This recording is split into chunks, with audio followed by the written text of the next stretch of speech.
Crib talk, man. Caneville. Motherfucking Hurricanes back. I know. By now, everybody starts saying, man, y'all just beat a 5-7 Texas A&M team. But if we would have lost to the Mugs, it would have been the same old crying. Hey, y'all can't win the big game, yada, yada, yada. So we won one. Started off rough, but we got one. And James said the 305 is back. I ain't have to say it. He said it. Y'all follow on here, man. Make sure y'all subscribe. This is the new Kane channel. If I'm sure one of these new early 27 people that's in here, I'm sure they already subscribed. They probably been sitting there for the last 15 minutes waiting for us to come on. But make sure you subscribe. This is the new channel. Make sure you hit the alert bell. Finna talk a little bit about everything. That's what Crib Talk is about. Crib Talk, we talk about a little bit of all of Miami stuff. So we're gonna get into some Kane stuff. We're gonna get into some other stuff going on in Miami. Tua looked great the other night.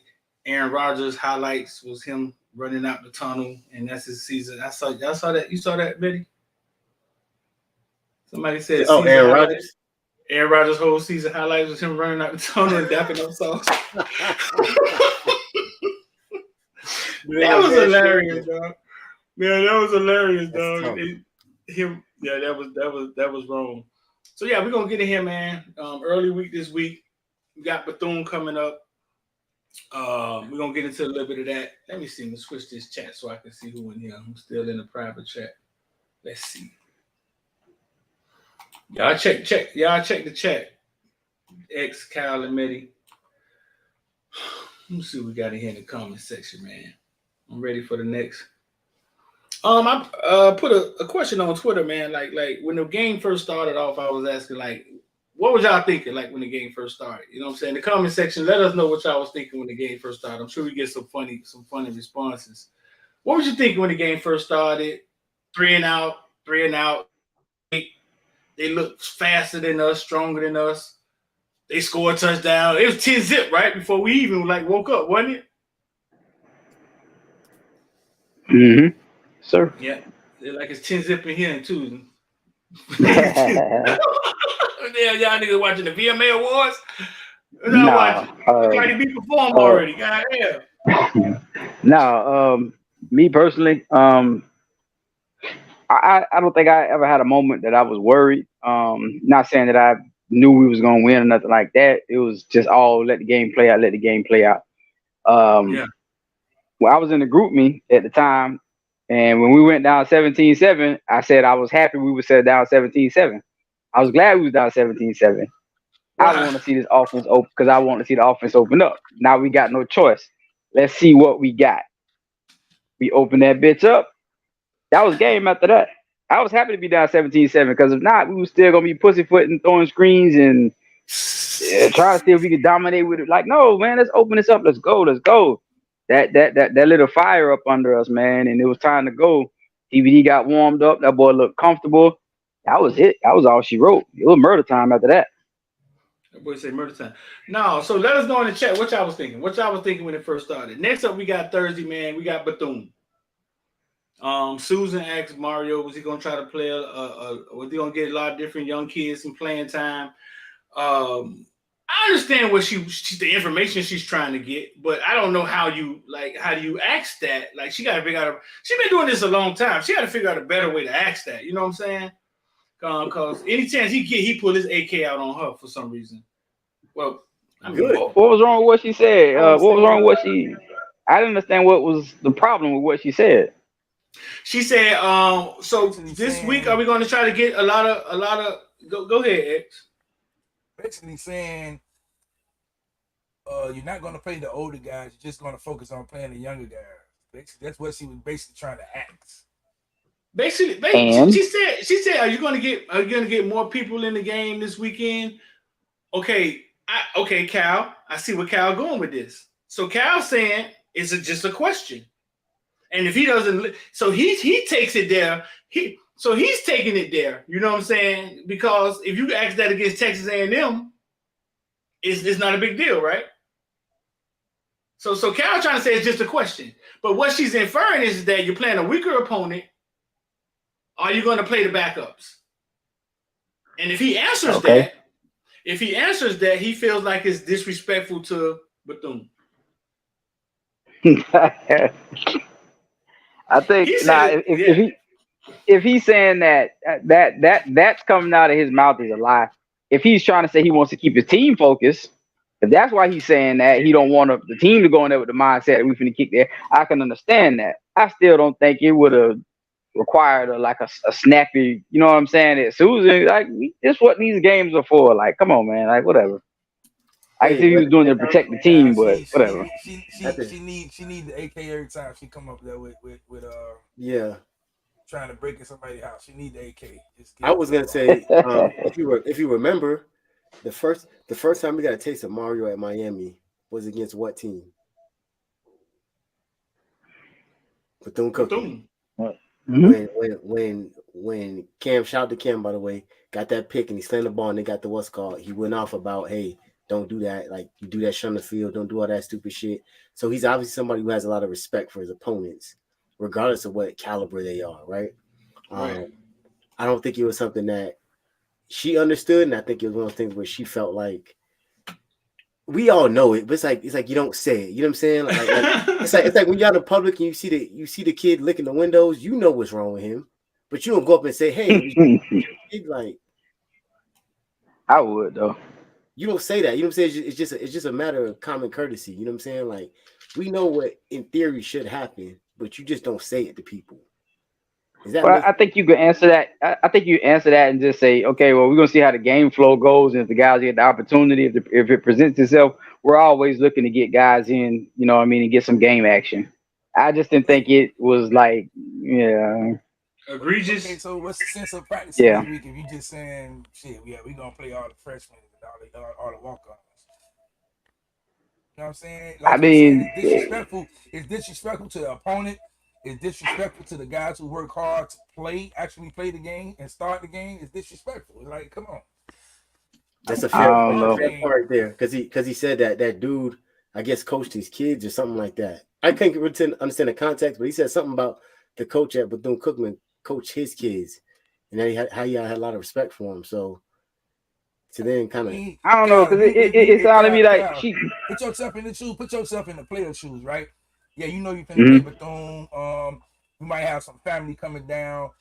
You want the coach to say, well, shit, y'all ain't playing because y'all the starters.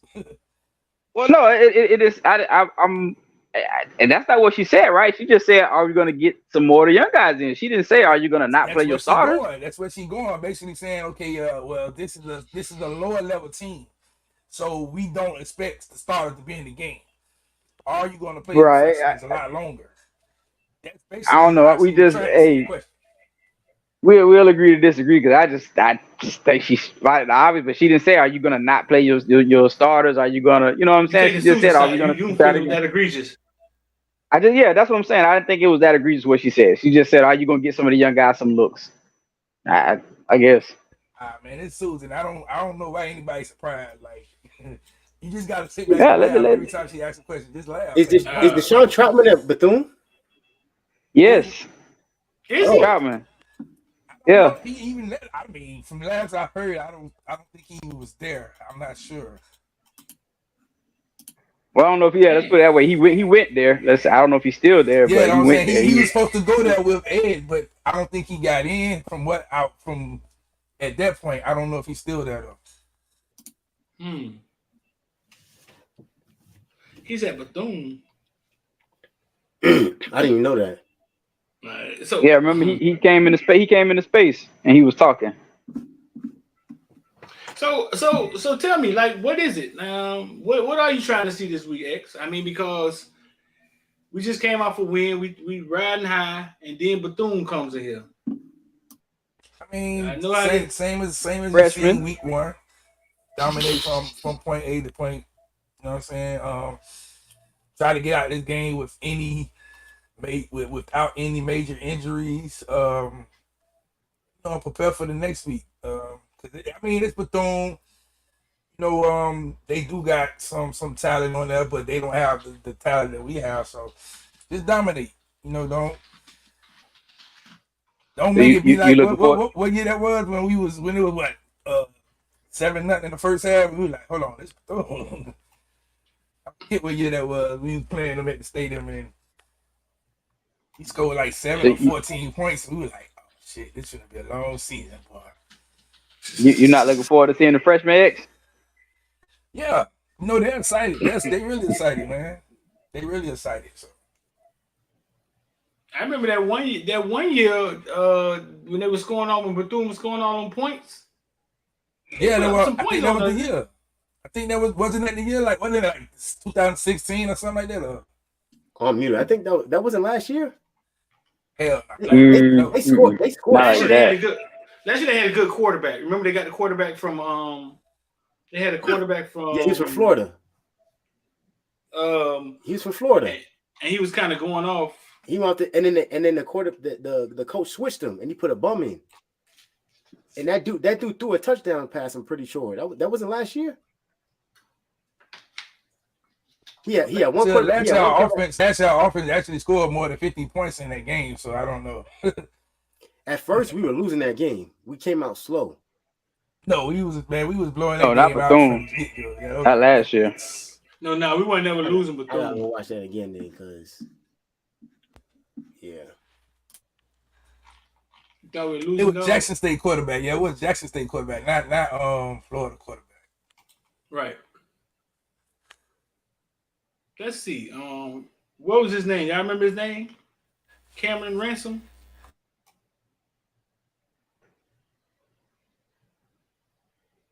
No clue.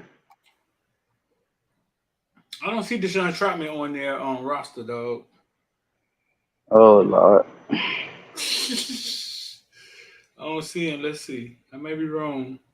I hope that young man is somebody's school. I know, right? Yeah, man. Last year we beat them 70-13, man. It was a no-brainer. Say the quarterback name was. The quarterback name was Jalen Jones. Yeah, Jalen Jones. Jalen Jones. They got a dude on their team from Italy. Darnell Dees, you know who that is? Deas. A linebacker from Italy. Yeah, I heard of that name. So Deshaun Trotman isn't on their roster, bro. Jones ain't there no more either. Cameron Ransom, Luke Sprague, Walter Simmons. Let me see who their starting quarterback is. Their starter is. They still got. They seem like they got a 2 quarterback system. I looked at it earlier. They lost 2015 when we beat them 38-10. Yeah, they got blown out versus Memphis 56-14. The quarterback, I'm not even BSing you. They threw for a combined, I think it was like 28 yards between 2 quarterbacks.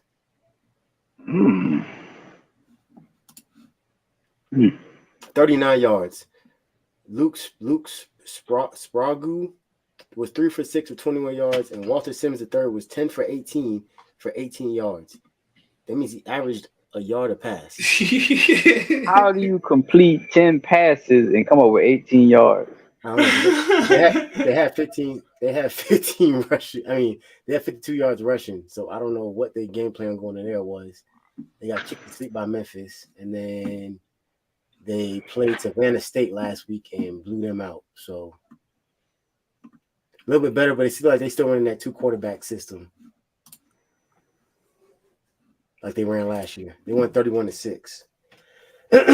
So what you see this week is you see Coach Gilgy, you see Coach Dawson run a simplicity offense where it's just, hey, we know we are better than these guys. Let's just run it and it should work. You know what I'm saying? We don't have to really drop any special plays, go into our bag.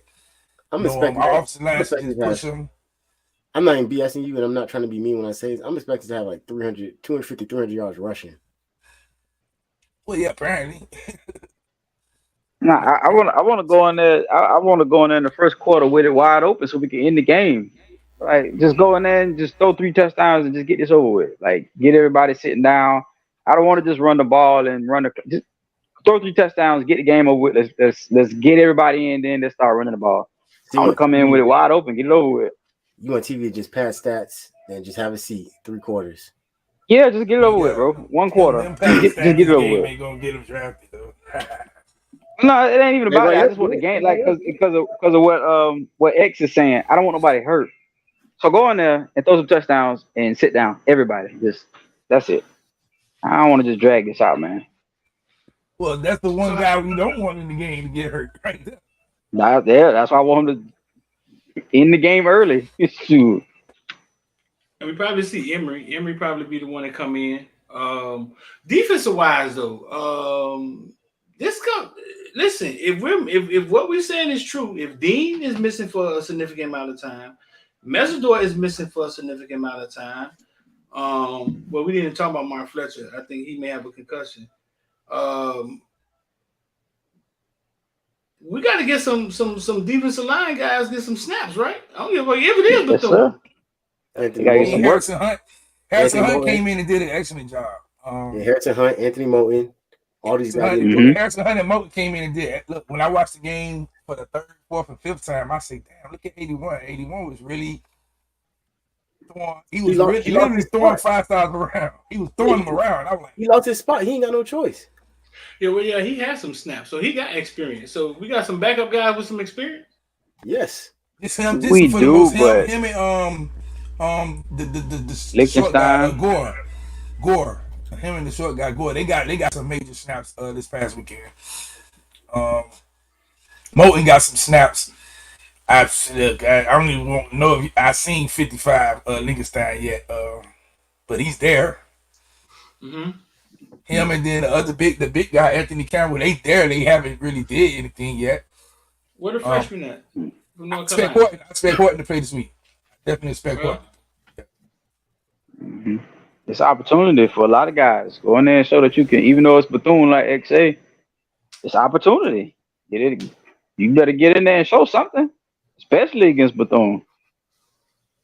Back to the offense. How far off is the running back? What is Citizen status? Well, they saying he's running. He's running. He's day to day. The thing with it is, when you're a running back, you need to be able to cut, and he's not able to make the proper cuts for him to just get on the field as of now. So I mean, if I'm him and I'm the staff, I'll be like, man, just you ain't gotta use me this year. Just let me just keep staying in shape. Learn the playbook so I can be ready for spring and stuff, because you don't want to rush that and get him re-injured or anything like that. But yeah, he's running. They almost say he's almost full speed too, but he's just not able to do the cuts and stuff. Don Chaney got another year of eligibility. Yeah, all our running backs actually got another year. All our running backs come back next year. Yeah, someone might have to jump in that portal. I ain't gonna lie to you. Everyone getting crowded. So not if you rotate well enough. So no Cam Kitchens. Cam is not going to be gone as long as y'all think he is. I thought he'll be out maybe 2 or 3 games. You know what I'm saying? But this game for sure, no Cam Kitchens.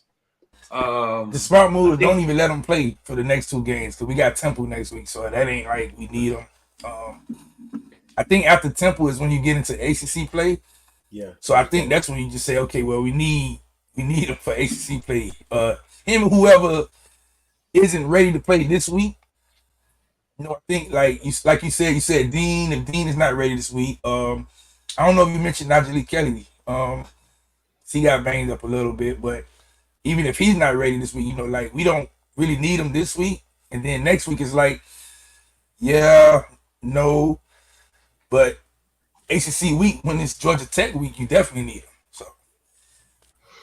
So, I think he wants to play though.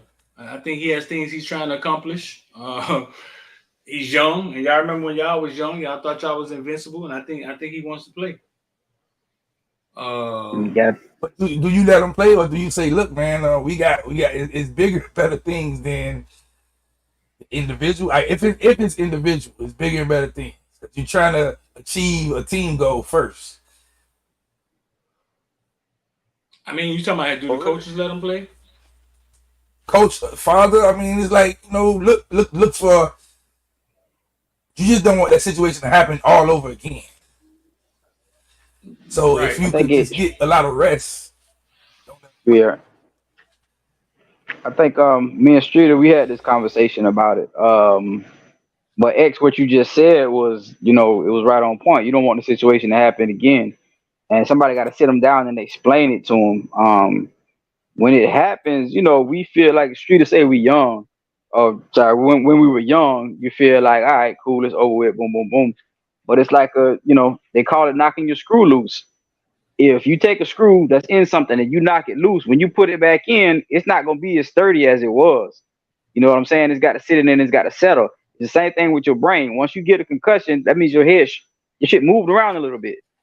You know what I'm saying? And as soon as you get back in there, you're still subject to that happening real easy. So the longer you sit out, the more it kind of settles in. You're not going to get rocked as easy. So somebody got to teach him and explain it to him like that. He's subjecting himself to it happening again. Once they start coming, it's easy for you to be concussion prone, like Tua. You know what I mean? So, just take it easy, young man. At a medical school, they have to be explaining that to him, though, right? You would hope so. Yeah, Peter, it's football. Explain it to him. But then at the end of the day, when you're thinking about his situation, he's like, yeah, man, he's trying to become an All-American again. He's trying to get drafted in the first round. He's trying to do so much. So it's like, that's the first thing that's thinking in his head. He's not really thinking about getting hurt again. I mean, when you're a good athlete, you never think about getting hurt again. You got 9 more opportunities to make those things. People know about you. So, they're going to have to throw the ball. Like, you have those opportunities, but just get healthy, man. That's the biggest thing. Like, so. Yeah, I mean, I just want y'all to remember when y'all was that age, y'all wasn't trying to hear none of that. None of that. Listen, I got a whole story. I think I almost I sprained my MCL when I went to Pace. When I transferred to Pace, I sprained my MCL, and my knee got swollen.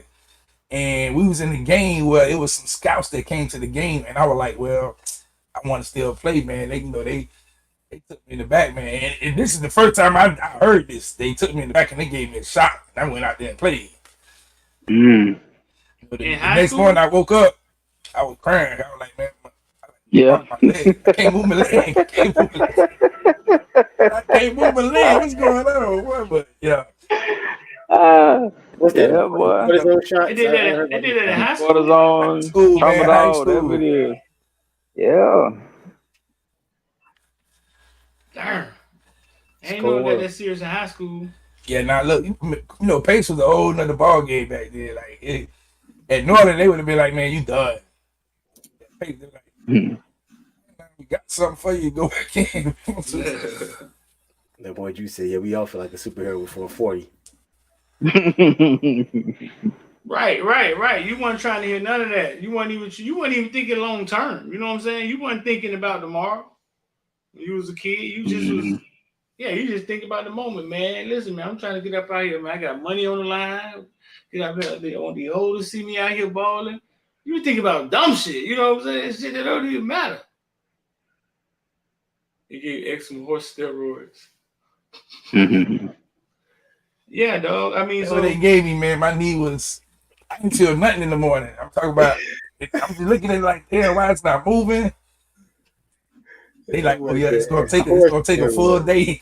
Like, it's gonna take a full day for you to regain some feeling. I'm like, oh man. That's the purpose of pain, boy. That's the purpose of pain. Sit your ass down. After knocking off Texas A&M, right? And biggest game Miami won since 2017. Could Bethune be a letdown game? Like, could there be some disappointment in this game? I mean, because when you're not having won for a long time. When you haven't won for a long time, like, you got to kind of learn how to win. You got to kind of learn how to be winners, how to practice after. Oh, you're 2-0. They don't put you back in the top 25. Could it be a letdown game? In reality, depends on how they play. If they come out sluggish, as I talked to you earlier on the phone, I told you, like, we had 9 penalties. I was like, well, yeah, we come out with a bunch of penalties again. it's a letdown. You know, it's like unacceptable. You can't be a good quality football team with 9 penalties, especially in this type of game. You know, muff punts, block punt, stuff like that, holding calls, passing interference calls, stuff like that. That's not a good football team. You know, so if we do all that again against Bethune, it's a letdown, major. What you think, man? I'm with Joshua. I agree. Yeah, I was gonna say if Temple came before Bethune Cookman, yeah, it's possible. Mm-hmm. I mean, a lot of things have to go wrong for that to happen, but I just think both the offense and defense coordinators are way too aggressive for that to happen per se. Like, I feel like they both just have this thing about them. Like, I don't think like because it's Bethune Cookman, we take our foot off the gas. It's like we still like that quarterback is still about to feel all this smoke. Like, it's not like you get to walk away from it because your talent isn't. If anything, like Guidry thrived in that. Like, they were used to it because they just coached talent that was not necessarily as low or in that level, but they've coached at that FCS, SWAC, MEAC type level, a little bit higher in D2. You know what I'm saying? Like, they didn't take the gas off of them people. So if anything, it's just an opportunity to showcase a bunch of younger guys and see what they got coming up. I'm expecting we'll get into that, but yeah, there's a possibility for be a letdown game, but I don't necessarily see it happening.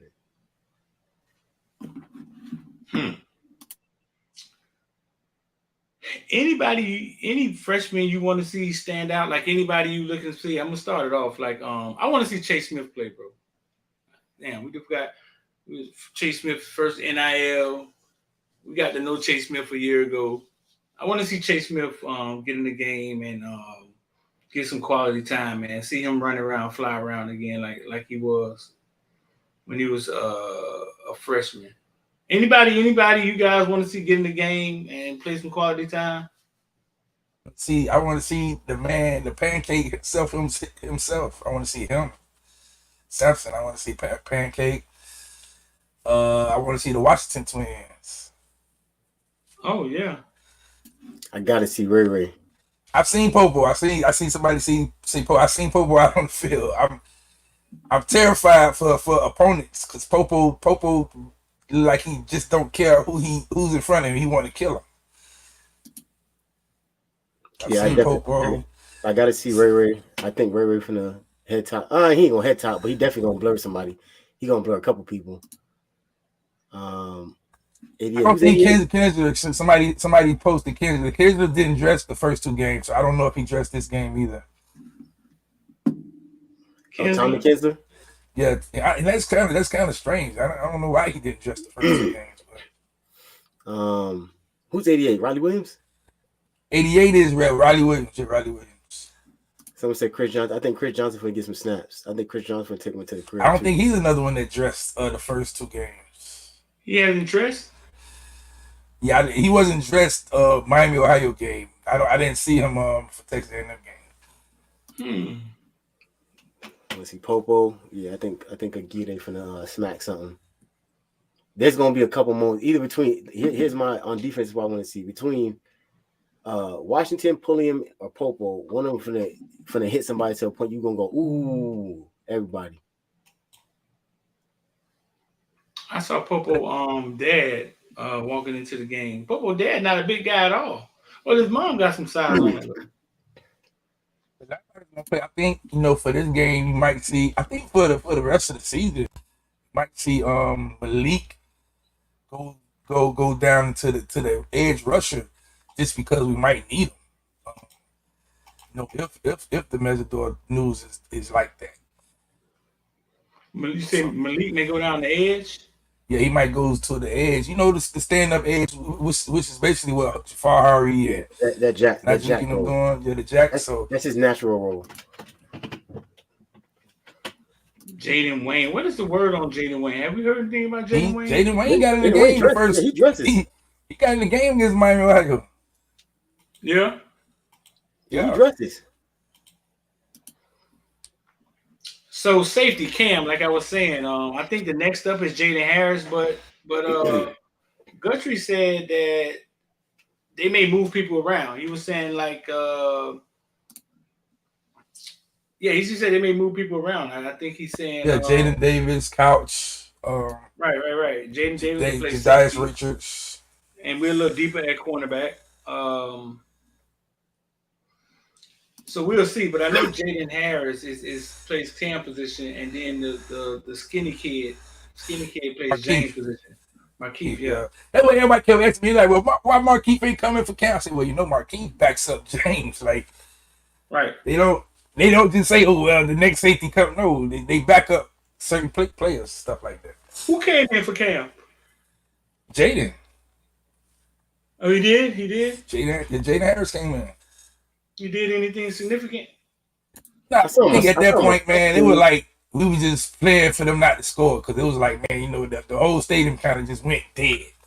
Yeah, I heard. And they were just like, man, just don't let them score. Let them game, stuff like that. And then I think that's when the Corey Couch ended up getting the interception to close the game. Man, I've never needed to Corey Couch to step up more than in that moment. I was tired of watching that shit. I really was like you could just like I've never seen a stadium like even playing Florida State like and losing like I've never seen a stadium just get the energy sucked out of it as fast as that stadium. I just want that game to be over with. I want Jimbo to take a knee, but Jimbo don't care about that shit. Jimbo trying to save his job. He's like, he should care about. He talking about the logo is the reason why the quarterback was slipping and all type of shit. Like, man, logo. The Dolphins didn't even play that weekend. What logo? What was he talking about? Hold on, Street. That is a man. That is a dead man walking. That is a ghost you see walking around. That is someone who knows my ass is on fire right now. There's nowhere I gotta just make up whatever for these people. You know what he sound like? This is exactly what Manny sounded like. And no, not Manny. Blake James. When Blake James was getting ready to tee his ass up, and Blake James started getting all these interviews and talking shit about the alumni and all this stuff. That's what that sounds like. When you know that your time is coming, you start doing it. It's like a defense mechanism. Like I got to do something to defend myself because I know it's probably over for me. So, Medi. Yeah, Jimbo is sitting there with a 10-year, $75 million contract, and they got the. He ain't on fire at all. He probably sitting there like, motherfucker, fire me. I'm going to goddamn. He ain't no real pressure there. You know what I'm saying? Like they gonna throw him out the window. He gonna land in a bed of pillows or something. He gonna be bad. What he had like he get like 90-something million if they fire him. Yeah. Shit, fire me today. He reworked his contract. He was signed 10 years, 94. So what I'm finna say is I'm gonna give him his. I think somebody asked him that question, and I think he answered it because right after that he said that had nothing to do with us losing. He actually said it. You know what I'm saying in the second video. If you scroll down and look, so I think somebody asked him about the kid slipping. Listen. How many snaps it was? 50 snaps, and we had 30 pressures. I think they like really pressured the quarterback 28 times. Like Shannon said, he dropped back 57 times. He dropped back 57, and we pressured him 20. It was almost 57% of the time he dropped back. He got pressured. Like Shannon said, their quarterback was getting peppered. He was getting peppered, and ours wasn't getting touched. Wasn't nobody slipping when we was coming in on them blitzes. Niggas was getting there. The only thing that was slipping is apparently the ref's hands off his flags for them holds. Like other than that, you know what I'm saying? Like oh well. I text Shamar today. I was like, boy, like you finna get some more snaps. But Shamar said he said 5 straight though. He was like, man, he really got arrested for drunk drive or whatever he got arrested for. Reckless driving. He's talking about Shamar Turner. Yeah, Turner. So I text Shamar Stewart. Okay. I text Shamar Stewart, and I said, like, you're going to get some more snaps. But he said he could. I'm going to veer off our agenda for a little bit. The other night in the Discord, in the Discord, we have villain talk. We go to the Discord. There'll be about 30 people in there, I guess. What's the most people y'all saw in the Discord? About 35? 20? I ain't have to count. They gather in there. We gather in there, and And the Florida State quarterback came up. And Manny was talking about how he played like trash versus who they was playing against, Manny? Southern Miss. He played like trash against Southern Miss. So my question was, Manny, do you really think Jordan Travis isn't? You think he's trash? You don't think he's that good? And Manny, what's your take on, you know what I'm saying? This man that lit our ass up last year. You know what I'm saying? What's your take on it? I think he just took advantage of a very bad defense. And if I need something to confirm it, Middle Tennessee State scored on Alabama, didn't they? In what universe is that okay? Middle Tennessee State? Yeah, they scored in Alabama. What that mean? Help me out. Kevin Steele, defensive coordinator, right? Oh, Lord, we finna do that to Kevin Steele. I like Kevin Steele now, dog. See, what you see with Travis is you see a quarterback that's been in the same system for 5 years. He's been in that system for 5 years. So he should know everything, all the good and the bad about that system. And what I said after that, if TVD's in one system for 5 years, I expect TVD to be damn good, like better than what he is. So, we talking about TVD possibly being a NFL quarterback, and he's on his third system in college, and it looked like this one's working out in his favor, right? Mm-hmm. This the same Travis that I saw crawling across the ground when we sacked him and ran back a fumble. That's the same Travis, right? Now we sitting here acting like he's supposed to be a world beater and a Heisman candidate. Cut it out. I mean, but you got to give him credit, though, man. He has gotten better. He has gotten better. He finished. If he's not on that team not good. I mean, just say it like that, though. He finished less than 50% of his passes against Southern Miss. I don't think Tyler did did that. I didn't expect him to do much against Southern Miss. Southern Miss is not good, but 15 for 29 for 175 yards and 2 touchdowns. I'm supposed to be impressed. I'm supposed to be. You tell me. I'm supposed to be impressed by that. He's gotten better. He's gotten better. I still don't think he's that elite or top quarterback like that, but he's a good college quarterback for Florida State right now. Here's the crazy thing: they didn't even have a 100-yard rusher that night. They won 66-13. They didn't have 100, and most of them receivers were strapped. Keon Coleman had like one catch for 34 yards and a touchdown. The Mitchell ain't tripping. Everybody talking about Keon Coleman. He went all crazy all over LSU.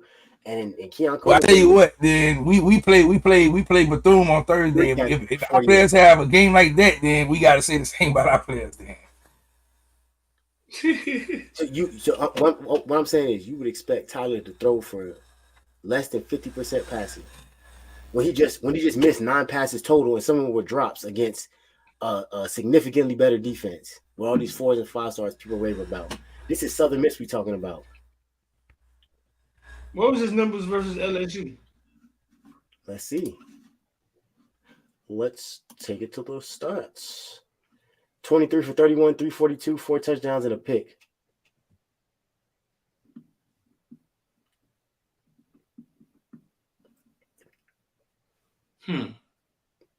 Say it again.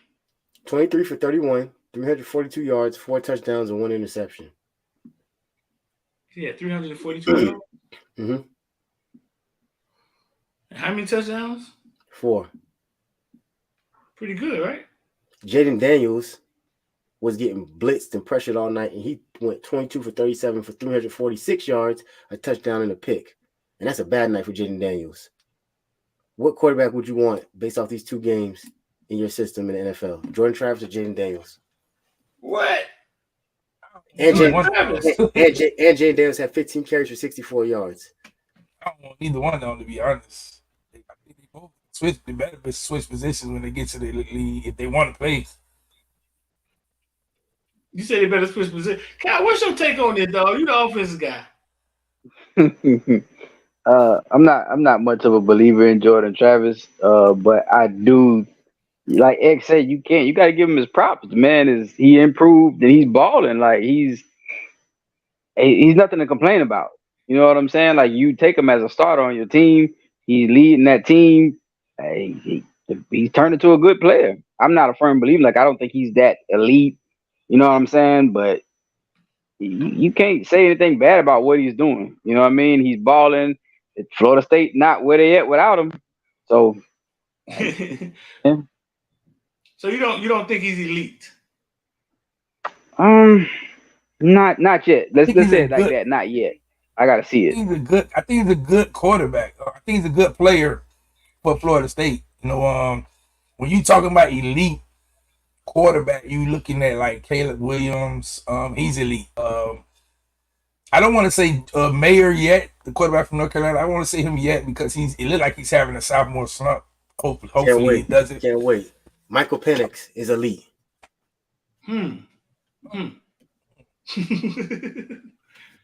Michael Penix is elite. Yep. I don't know. I think he's a good quarterback. I think he's another good quarterback. When you say elite, you mean Caleb Williams could have literally got drafted as the number 1 quarterback last year, and he's going to get drafted as the number 1 guy this year. That's elite. Now let's the team he don't like got the first pick. Okay, well, yeah, that's. I mean, now if we just talk about what they do in college. Yeah, he's elite. Even Deion Sanders' son, he's had 2 elite games so far. Power 5 football. So I was asked maybe 5 months ago to get my top 10 quarterbacks, and I put out street of top 10 quarterbacks, and I went Caleb Williams 1, Drake May, number 3 Jaden Daniels, number 4 Quentin Ewers, number 5 Carson Beck, number 6 Michael Penix, 7 Spencer Rattler, 8 Bo Nix. Number 9, Sam Hartman, and then 10, I went with JJ out in Michigan, and I left off Jordan Travis, right? And we published this on Footballville, and if it was one quarterback that everybody jumped down my throat about, it was Jordan Travis. So I went to researching and looking, and Jordan Travis was like a preseason Heisman candidate. Listen, on every platform, they were saying, dog, what happened to Jordan Travis?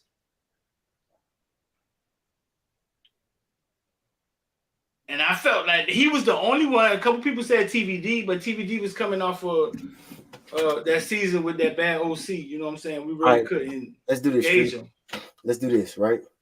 Mm-hmm. In TVD's first year, full-time starter, what did he do for 25-6 in 6 games, right? Mm-hmm. Was it 29 in 6? Yeah. Jordan Travis hasn't thrown. Oh, we're talking about touchdown. Yeah, touchdowns and interception ratios.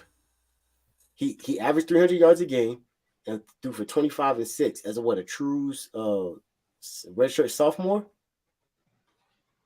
right? Redshirt freshman. Jordan Travis hasn't thrown 25 touchdowns in the season yet at Florida State.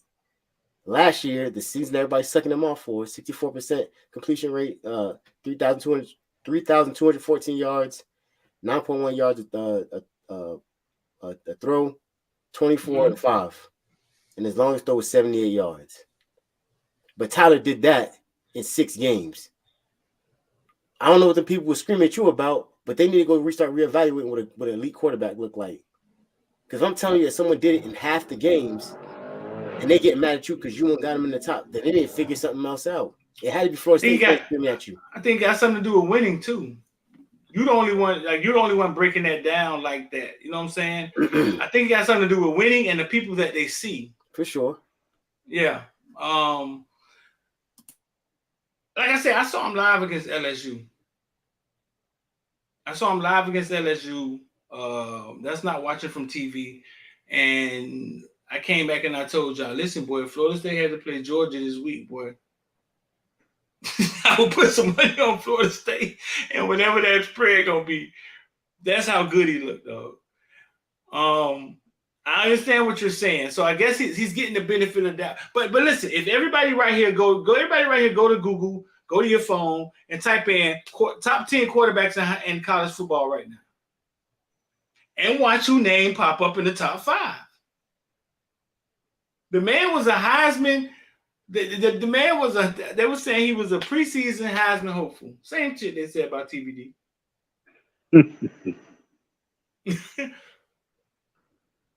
TVD may end up in that room if because it seems as if he has a competent OC. He gets a rhythm. He finds his rhythm, and he can carve your ass up, bro. I'm opening. I'm about to scroll. Rank it. This is what I said. I said basically, if you're looking at college, if you're just speaking on college, yeah, Travis is good. Hold up. I got it open. This is Sports Illustrated. Ranking top 10 college quarterbacks ahead of week 3. Right? Okay. Well, they don't. That's different. That's now you're talking about currently. Currently, what they're doing. So they go into week 3, and now it's the same way you look at the draft. I was just talking about every way I looked at before the season started had Jordan Travis. You see what I'm saying? But who the top 10 you got? Who the top 10 they got now? All right. I'm gonna go all the way to the bottom. I'm gonna start from 10 and work my way down. All right. Number 10, and this is crazy. I will put him over Travis Jordan Travis 10 times and 11 on Sunday. Sam Hartman is number 10. Really? Sam Hartman is 10. He's been destroying teams for 3 weeks already. Because he played early week 1 or in 0 week. Who's number 9? He destroyed Navy. Wow. Austin hey, hold up. That same Navy team almost beat that same Marcus Freeman last year. Can we get to number 9, dog? Can we stay focused? Can we get to number 9, dog? Number 9, Austin Reed, Western Kentucky. Take him over Jordan Travis, huh? Here's what's crazy. Guess number 8 is Quinn Ewers. There's no way. Get me out of there. Number 8 is Quinn Ewers. That man, if somebody's official, he's official, though. That man look like a quarterback robot. He's number 2 after Caleb. He's 2 after Caleb. He's 2 after Caleb. Number 7 is JJ McCarthy of Michigan. I think he's a straight baller. Who, JJ McCarthy? I saw him at IMG. He could run. He could throw it. He has a lot of tools, dog. Well, according to Sports Illustrated and Cowbell Corner, this must be an A&M site. It's got to be. Oh, Mississippi State. Mississippi State. These fucking losers. Anyway, number 6 is Bo Nix. Nix with 6. Nix with 6. Take a wild guess who 5 is. Y'all already heard the list, and y'all feel some type of way. Guess who 5 is? Jordan Travis is number 5 over all the quarterbacks I just told you. In what world? In what universe? Only one, dog. Only one. Dog, the man. Listen, man. I know the Kane fans, and we're gonna get off this and start scrunching up because we gotta play the motherfucker. You know what I'm saying? I mean, we can't get out the way of him. The man ate LSU ass up. Him and the OC ate their ass up, bro. And he looked about as focused and about as crisp as I've ever seen him. And last year I was saying, man, this motherfucker done got better, dog. I remember you saying that. And he got better again. I'll finish the list out. Number 4, Michael Pratt, Tulane. Number 3, Drake May, UNC. Number 2, Shadeur Sanders. Woo! And y'all know who number 1 is, man. Mr. Paint and Nails himself. Dog, Shadeur being number 2, that is amazing. Not the HBCU quarterback, dog. Hey, man, I'm going to make the rules or the articles. That is amazing. Man, we got 9 touchdowns? Something like that. No picks. Yeah, 9 touchdowns, no picks. And he threw for like 800 or 900 yards already. It's kind of crazy, though, that he has no picks. Because if you watch them play, man, they be like 5 wide receivers sometimes. He just be throwing the ball around, bro. Mm-hmm. Yep. And he completed. He was 31 of 42.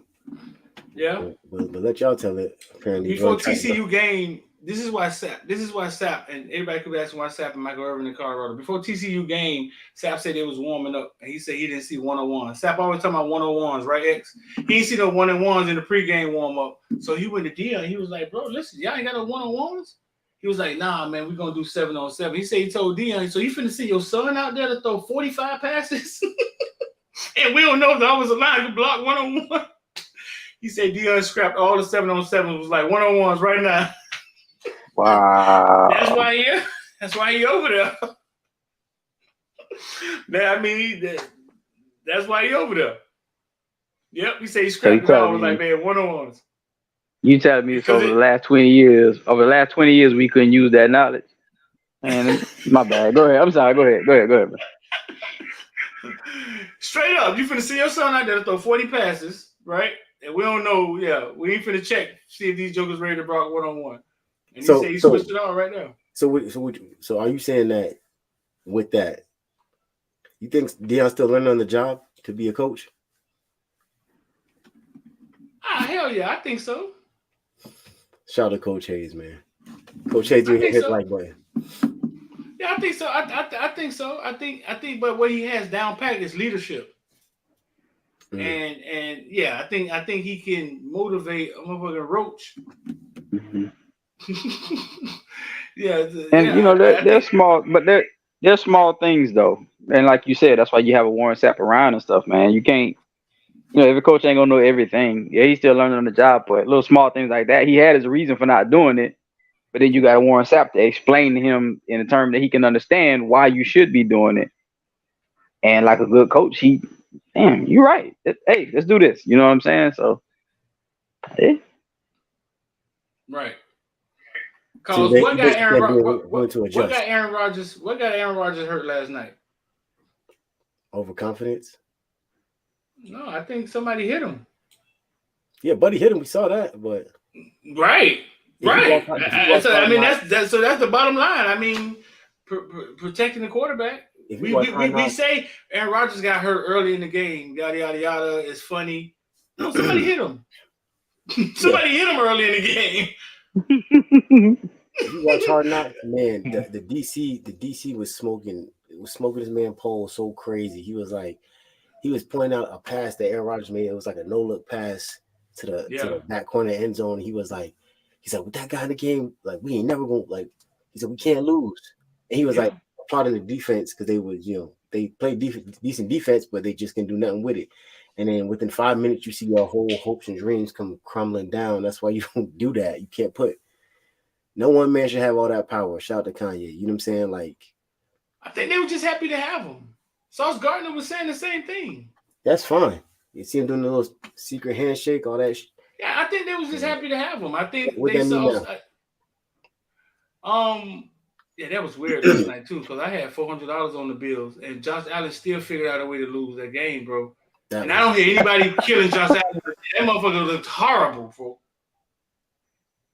Here's the crazy shout out to David, man. He asked me about fantasy. I played against Josh Allen in our Villains Fantasy League. And the dude I still lost. And he had, because Lamar didn't show up. But that's another conversation. I'm not going to go there. Lamar woke up and said, you know what? I don't feel like playing football yet. I'm going to just go off for a little bit. What Lamar did this weekend? Absolutely nothing. That's what he did. Josh Allen, dog. Josh Allen 3 interceptions and a fumble, bro. Come on. Like, what? He has 78 turnovers in 84 games. Who, Josh Allen? Yeah. Wow. Yeah, that man cursed about to eat his ass alive. But they praise him like he's the next coming of Messiah. They do. And they do. And they criticize Lamar and all the other 16 black quarterbacks that played this weekend. NFL record, by the way. There's never been that many African American quarterbacks starting in week 1 in NFL history. Yeah, it probably ain't never been that many in the. It probably never been that many on a team in the league at one time. Shit, I can tell you when I can count that many. I think they said Lamar's entire quarterback room, to include the coaches, is all black dudes. It is. Yeah, Baltimore whole quarterback room is black. The entire quarterback room is black. How many started? How many black quarterbacks started? 17. 17, yeah, out of 32. Ooh. I'm telling y'all. Jakari, go ahead, Jakari. Just sit on back. Take your time. He better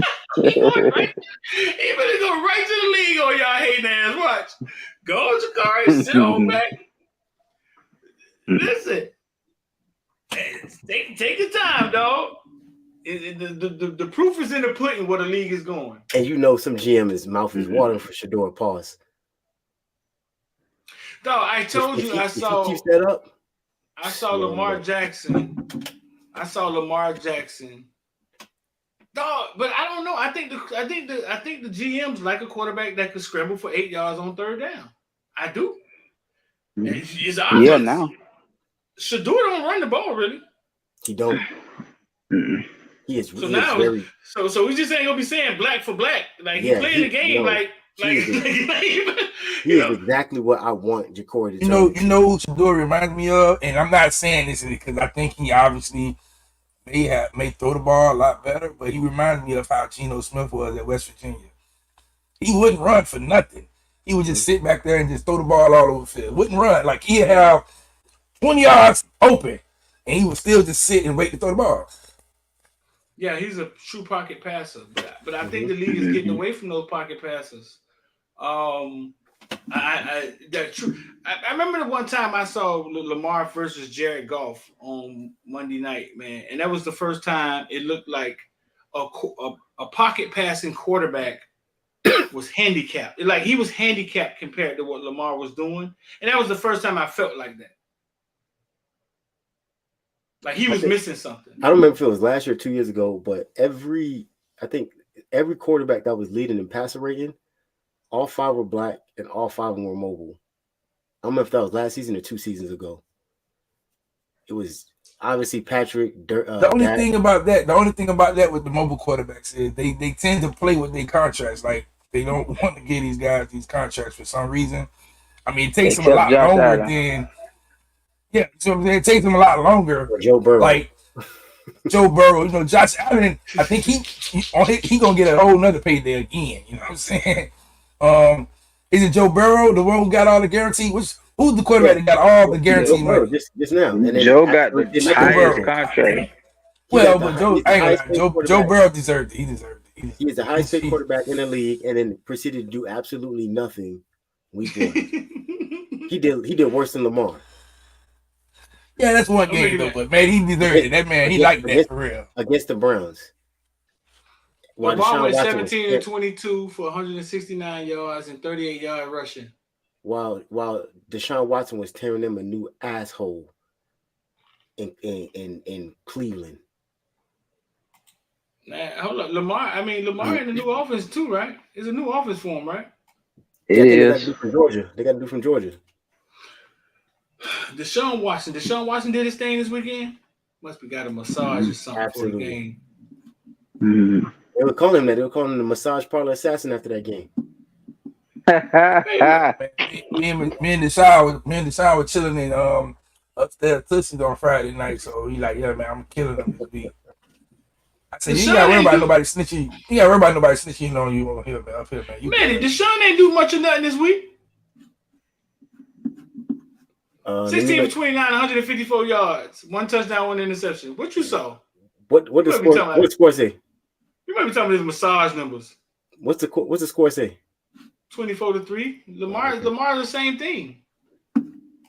You just had Lamar in your pool or something fantasy? Absolutely. And while I had Kirk Cousins, right, a mobile ass on the bench, going crazy for 300, throwing half the time to Justin Jefferson. Benemy calling plays over there at Washington? Huh? I don't know. Why are you looking at old boy from North Carolina, Sam Howell? 19 for 31, 200 yards. Nah, but I mean Washington Commanders got to win. Yeah, they won it at the buzzer with Sam Howell. Sam Howell ran it in. Hey, look at Kwame Bodie. Look at what he just put up. What y'all think about that? I know we're off the subject, but look at it. Kwame. Who's that? Yeah. Watson, the only quarterback. Well, he did it smart. Watson did it. Look, who's ever Watson agent? Oh, the comment. When he's talking about, the comment we talking about Shadeur. You talk about Jordan Travis. Yeah, I'm not sure about Travis. Y'all remember Hamilton from Georgia Tech, days of winning? Travis isn't better than Hamilton. It's worse. Who's Hamilton? Which Hamilton? Joe Hamilton. Joey Hamilton. Joe Hamilton, the one who was at Georgia Tech. He wasn't tall. He was like about 5'11", maybe 6 feet. Yeah, Joe was a bad boy. Travis isn't better. I'm not sure about Travis. Y'all remember Hamilton from Georgia Tech, days of winning? I think Travis got some. What's the guy name that went to the Super Bowl last year for the Eagles? Jalen Hurts. Yeah, I think he got some work ethic in him. I think he has something in him that he's just going to keep. Jalen Hurts had a chance to go to Oklahoma with a fucking quarterback. You go to Oklahoma, you just get on a catapult. Quarterbacks, boom, catapult, boom. Get a chance to win the Heisman. You throw a bunch of touchdowns.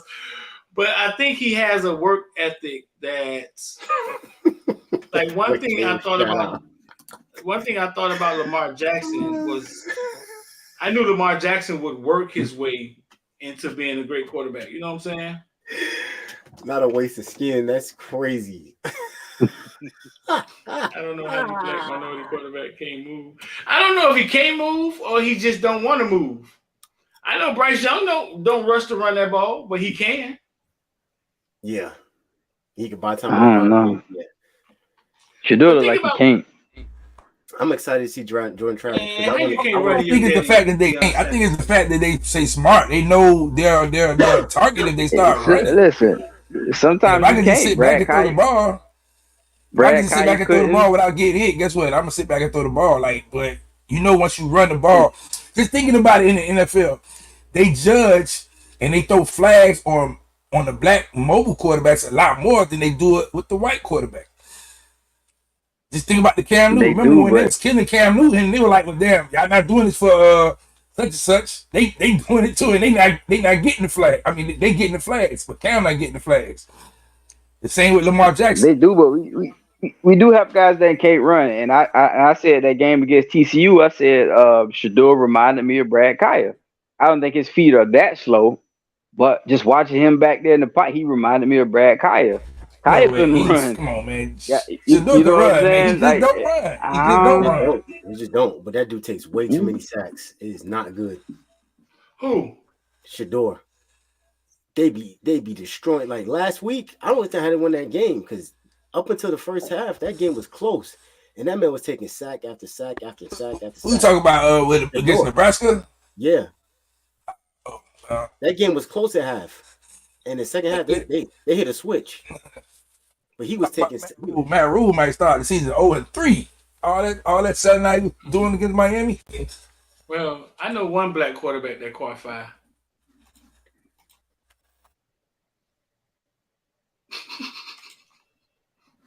I don't know how long he's gonna last, but you talking about fire?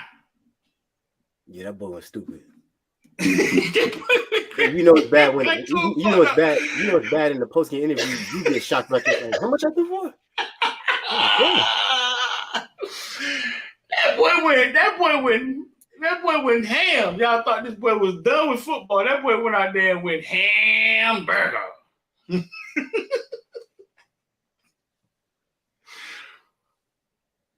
Nah, shout out to him. Shout out to Tyreek too, man. Because I think Tyreek had about half that yardage too. We got this man be running free so much. We got the better Tyreek, though. We got the better Tyreek than Kansas City had. I'm sorry. I know, man. I know this dude. They've been trying to find a replacement for him for so long. I know Patrick Mahomes punching the air. They thought Richie James and what's buddy that went to Florida? Oh, sorry, Tony. Kadarius Tony. Kadarius Tony. Yeah, they thought they found it with him. No, that's how Jones said. Two are not black. Get the fuck out of here. One drop rule like a motherfucker. What do you mean he ain't black? What do you mean he ain't black? What do you mean he ain't black? Rule. That's crazy in 2023. So y'all trying to say Tua wasn't in the 17 that they counted? He was in the outlier. He was in other. Maybe he was. Nigga down as other.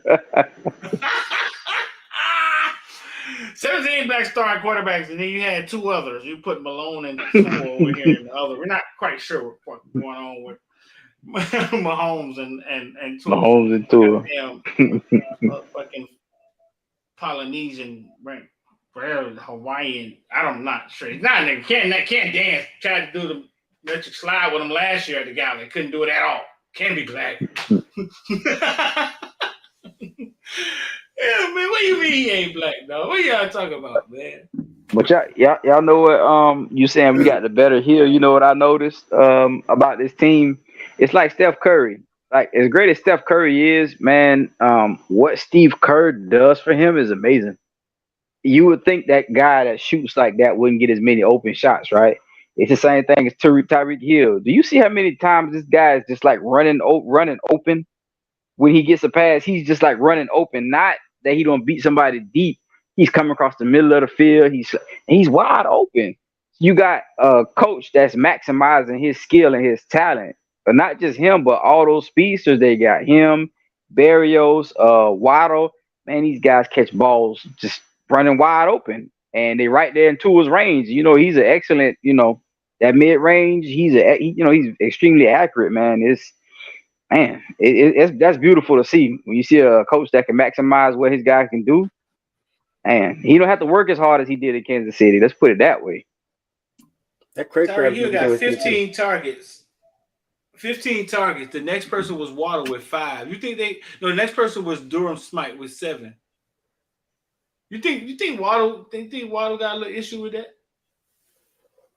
No, I think it was just a game. Because he got enough touches last year to show him that it's not going to be like this every game. They spread the ball pretty decent, but Waddle knows. Waddle get the trick plays. Waddle get the runs. Waddle, I think I think he's fine.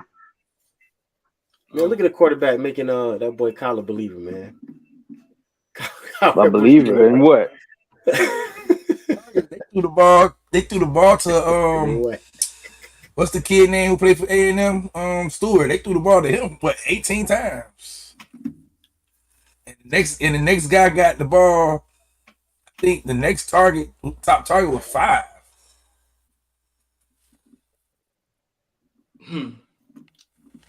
James put an exclamation mark on that. Yeah. I think at that point, man, Stewart was like, man, coach, I ain't running across that middle field no more. Let me go the opposite way from 20. Well, we back on the Kings. I did not know. I'm thinking like Stewart. Who's Stewart? You know, they all-American receiver, man. He good. He's good. You got to get to him. He good. He just, we kept him in check. He got most of them yards in the fourth quarter, but we kept him in check. What this dude was doing? He was asleep. He was going to hell through it. I know that. I think he was dazed after getting hit.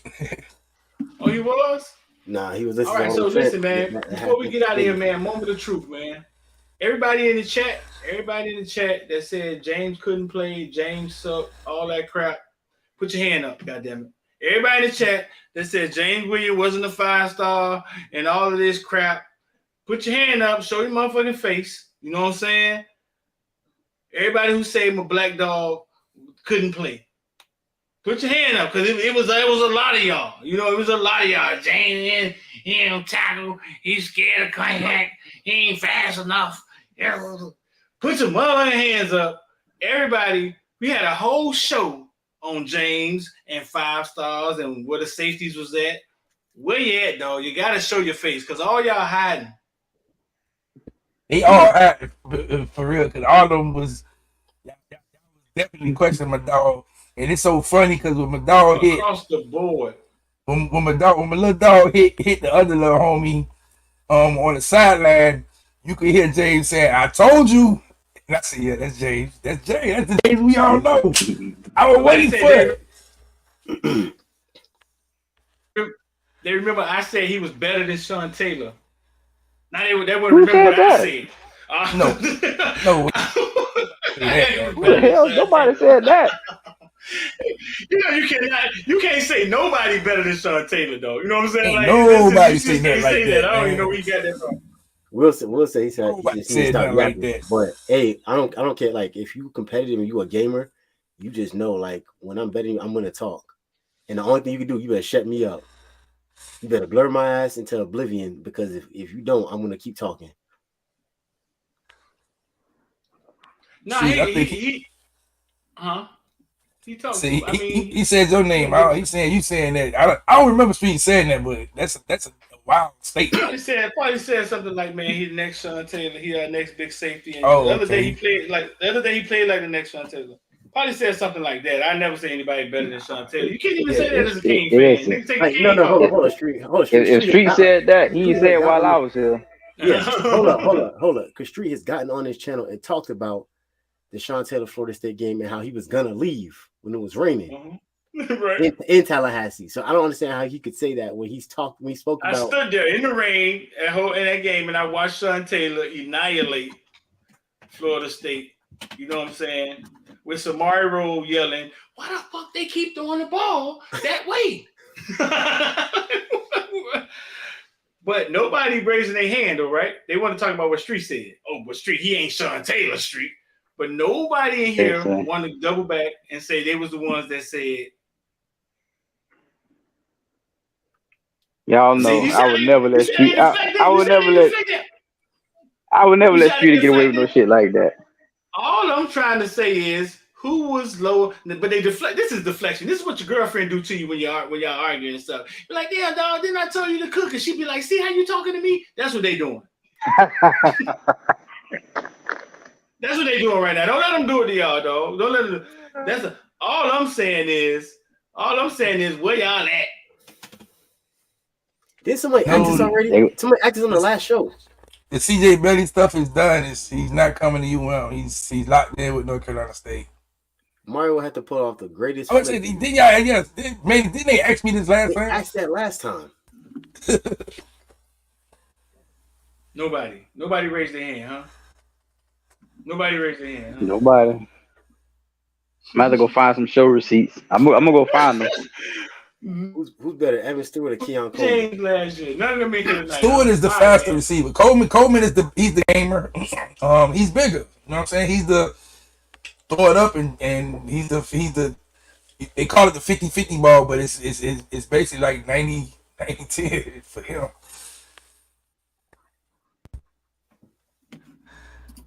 I don't know if this is true, but it said James called the last play and told Corey to switch with Harris on Stewart. Cross for the pick. I just rewatched it. He told TC, I told you that boy's smarter than people think. No, listen. James' IQ is like that for real. His IQ. We've been saying that. We've been saying that since high school. His IQ like that for real. I don't know why y'all think like he wasn't like that. You know, because Gildy say like, yeah, man, he understand why James probably had an off year last year. Because guess what? James was playing with a fucked up shoulder the whole season, and he still played. And led the team in tackles or was second, whichever one. So yeah, I'm gonna go find some. I'm gonna go find that chat, and I'm gonna get some screenshots, and we're gonna highlight some names and some stuff like that. We're gonna have y'all come and answer for all this shit. That's what we're gonna do. All you gotta do is go in the group me and search James Williams, and they all will come up. They all will come up. All of them. Let's do it. I can do it in real time. All you gotta do is go in the group me and search James Williams right now. Oh no, you can't do it right now because what's gonna come up is all the recent stuff is gonna come up. Here you go, James. I know I told y'all niggas. Yeah, it's all the good shit finna pop up right now. He gonna have to scroll past it. I see Alex Moyes. He said, so I saw that play Jimbo was talking about. James Williams is one of the smartest players I've seen at Miami. That was genius what he did. He in fact simulated the clap. He did? Yeah, he was. No, he was clapping. He was clapping to get the cornerback's attention. It wasn't he was clapping for the snap because James was looking. He was looking directly at the corner. And he clapped. He like, hey, he trying to get his attention. So I mean, I don't even know why they thought that was. But hey, Streeter, remember years ago, the whole entire stadium was clapping when Cozy Perry was at quarterback. The entire stadium was clapping.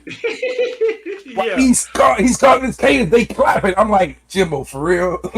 We had a whole stadium clap for a quarterback. Somebody said when Jimbo was kicking our ass, he wasn't talking about that slipping on the emblem. You want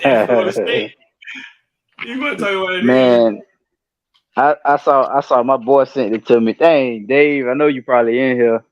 He sent it to me, and it was something about, I forgot where it was. Some text saying him. They were saying basically Miami knew what the field was gonna be like, so they had all the right size. They had all the right inches for their cleats. And Texas A&M was unprepared for that. But Miami knew, so they had the right size. You know what I'm saying? Cleats. I say, man, oh my gosh, bro, let it go. Boy, that is insane. Not the right size cleats. Yeah. Hey, Eric, I see your question. You asked me about what it was, maybe a few weeks ago when I got on the space and I said, you and Mario, they finna play the flip game. The flip game, boy, that's the important thing because it's gonna be some flips from some major guys that they think they could get. Hey, we'll say that. We'll say that for the space tomorrow, man. You said it's gonna be some flips. Yeah, some flips. We win one game, we come out flipping the world, huh? I mean, look, Crew Saturday, man, they was vibing, man. They were loving it. I'll tell you this: if you beat Clemson, this shit over with. We getting whoever. It's one particular recruit. It's one particular recruit, and I tweeted it out, and everybody instantly was. I guess they was thinking I was talking about Jeremiah, but it wasn't him. But it's one particular recruit who basically said, like, yeah, you show me something, man, I'm coming. And that recruit was like, man, I love what I seen. You will. Sound like a cornerback to me. Hey, I got a question. This will set the I think this will set the college world on fire, but I want Street to answer this question, or at least just give me a comment or something. When you look at our schedule, if we keep playing like this, and if we can, it's a long season, but if we can continue to play like this, right? Our schedule says 1 or 2 losses. You know what I'm saying? Which is fine. We're not a contender, right? And I think that's the same thing for Colorado. UM versus Colorado in a bowl game. You can't tell me that. I mean, both of us win 9 or 10 games. We can meet each other in the bowl game. You cannot tell me that shit would not. Yes, that would demolish all the ratings in college this year. That'd be so fun, dog. Bruh. But who you got in that game, Street? It'll be fun, but it'll go back to Dion can't beat UM again. Like he's never beaten UM ever in his life. We'll beat them this year. We'll beat them this year. I think we'll line up and run. I think our offensive line has gotten really, really good. I think we could line up and run and kind of control the ball on them. So that'd be so lit, dog. You think Jacoby Jones gonna blur Travis Hunter? No, don't play with Travis Hunter, dog. Leave him alone. We ain't throwing that way. Throw at Dion's son and whoever else on the other side. You know what I'm saying? We ain't even got to throw that. Yeah, we got to throw that way. Leave him alone. He's him. Yeah, players. Yeah, just leave him alone. But dog, listen. Would you rather make the college playoffs game or be able to attend that game? Would you rather make the college playoffs? I'll take that game. To attend that game. I want to make the college playoffs. I'll take that game. Not this year. I'll take that game. I will go to Colorado game 1,000%. You want to be in the college football playoffs against what Georgia? I mean, okay, so outside of Georgia, who else is dominate? Well, you saying they just ain't gonna lose this year? It doesn't matter. Georgia would do exactly. We not on that. Talking about Ohio State might be there. You talking about USC might be there. No, none of them teams are as dominant as Georgia. I'm just saying, like, we not there. Look, we talking about. You ready to play Ohio State? We talking about potential injuries. I think if we play Ohio State right now, I think we beat Ohio State. Oh man, I don't want to start that shit. I mean, you watch Ohio State. One big game. You watch Ohio State 2 games. Okay, so I'm going off of what I've seen so far this year, not of what I've seen last year and the year before. I'm talking about this year. I've seen Ohio State not be able to get the ball to their 2 best receivers in both games. Man, you know what, man? Some of y'all are just gonna be fans and delusional as fuck, and I'm just gonna let it ride like that. You know what I'm saying? Like, y'all have your own take. That boy said he ready for Ohio State. Oh, okay, I did see. Now Michigan is another team. I think. Yeah, I don't know if we ready for them. They offensive line is huge. That's so tough. y'all would rather see us in the college playoffs. Y'all would rather see us in the college playoffs. Put in the chat. Or play Dion. So let me Colorado in the bowl game. Let me ask you this question, X, and I think your answer would be the honest, right answer.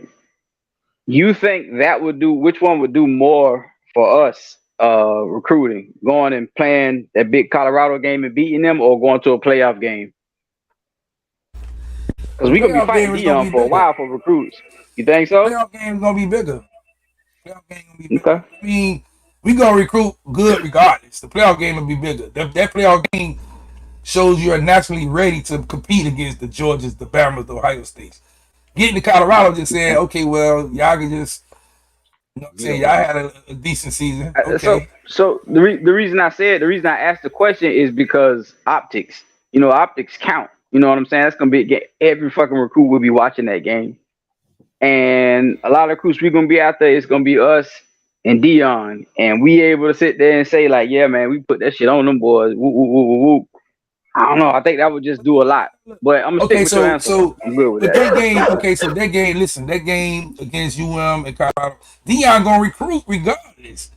So what's to say a recruit gonna make his mind just because you want to beat Colorado? Nah, Dion gonna recruit regardless. Well, because of UM, and now you're looking at that's gonna be the two biggest draws. It's gonna be. Let's just say if we finish out this season like this, right? The three biggest draws in college is probably gonna be Georgia because they still kicking ass, Colorado because of Dion, and Miami because of the brand. You know what I'm saying? And we know we can't outshine Georgia, but I feel like if we get outshine Colorado, I think that'll. But I'm gonna roll with your answer. You know better than me. You know what I'm saying? I'm just saying. I think the playoffs version is nationwide. Okay, you got 4 teams. It's still 4 teams for this year, right? It's still 4 teams for this year. Oh no. Yeah, this is last year. Next year we go. Okay, so it's still 4 teams for this year. So just pick 4 teams for the playoffs. Just pick 4 teams that you think can go to the playoffs right now. Georgia, you got Georgia, Michigan, USC, Michigan, USC. Weirdo. And I guess you get another team from the SEC, or you get a team from the ACC. He's spamming that fuck shit for like 3 minutes now. He ain't getting no play. So okay, say you do make it to the playoffs. So you got Georgia, Michigan, USC, and Miami. Come on, man. You got Miami against USC. You don't think the whole entire world recruits and everybody gonna watch that shit? They gonna watch it. Man, listen. Dion just had the most televised Pac-12 game ever. USC been over there. Yo, Street. Wu-Tang Clan was there. College Game Day and Fox Big Saturday is both going there. I don't think that's ever happened. For a game against Colorado State. Yeah, but guess what? You know what everybody around the world been waiting for? Miami versus USC. And if that happens in the playoffs, that shit is going to be bigger than anything. Not bigger than Miami, Colorado. It's a new goddamn big game on the block, bro. I agree. Don't let Dion beat Oregon in 2 weeks, who look suspect against Texas A&M unranked, or USC in 4 weeks. If he beat them two, boy, he might be. And it's not because I think Colorado is good. It's just that's the kind of attention Dion is drawing to them. That's all. Yeah. And they winning. Look, no, what Dion is doing is amazing. They just had the second most views this past weekend. It was Alabama, Texas, Colorado, Nebraska. Then it was us in Texas A&M. I mean, yeah, shit, that be big regardless. He gonna have to swag and fire them up to come play against the original swag place. You know what I'm saying? And that ain't gonna do nothing but get us fired. I don't care how whitewashed Mario is. I would love to see Killer Williams versus Cam Kitchens. I think that's such a chess match. I just don't think we got it to be tackling USC and Georgia. I just don't think we got it yet. That's just my opinion. If we make it to the playoffs, I would say Georgia. If we make it to the playoffs, right? Just picture this: we make it to the playoffs. Let's say if we make it to the playoffs, we're probably going to be the 4th seed. So let's say we happen to draw Ohio State, right? And let's say we beat Ohio State. You know what we hoping? Like we're beating Ohio State and getting a chance to play Georgia. And I don't think we're there yet, dog. You know what I'm saying? Yeah, we're not there. We're not there yet. I was just saying, the question he asked was, what impact is going to have on as far as for recruits? Do you think the recruits will be more in touch to you want to be in the college playoffs, or you're just playing Colorado because it's a more hype game as far as television? No, it's hype. No, that game is hype for its culture, bro. I think that game speaks to the culture. I think what Dion does speak to the culture. And I think Miami would get on the field and be able to emulate or be exactly what Dion's trying to create in Colorado. You know what I'm saying? He's trying to create it. But when you see those visuals in his locker room, everybody ain't on that. Everybody ain't as cool as Shadeur and Travis Hunter when you look at his team. Real quick. KB, you was mad at Irvin and Sapp was at the game? I was mad at UM, not at those two guys. What about you, X? Say, was I mad at Irvin and Sapp about what? About because they was at Colorado? I think Michael Irvin and Warren Sapp are grown men and they're allowed to do what the fuck they want to do. What about you? They don't have no obligation to be back at UM. Yeah, I'm like, okay, I was upset. I'm upset at I know the reason why they're there. Now Sapp has a car. He can come to Miami basically whenever we want to. But I know the red carpet isn't rolled out for those guys. Because if it was, Ed Reed would still be there. Now we just won. I don't want to get into this and getting people all feeling all gloomy about the program. So we ain't got to walk down this road right now.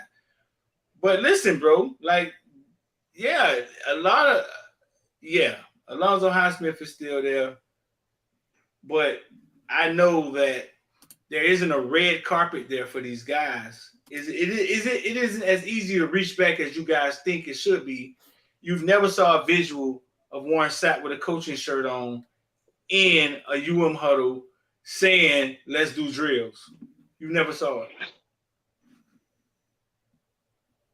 And that makes Cal want to cry.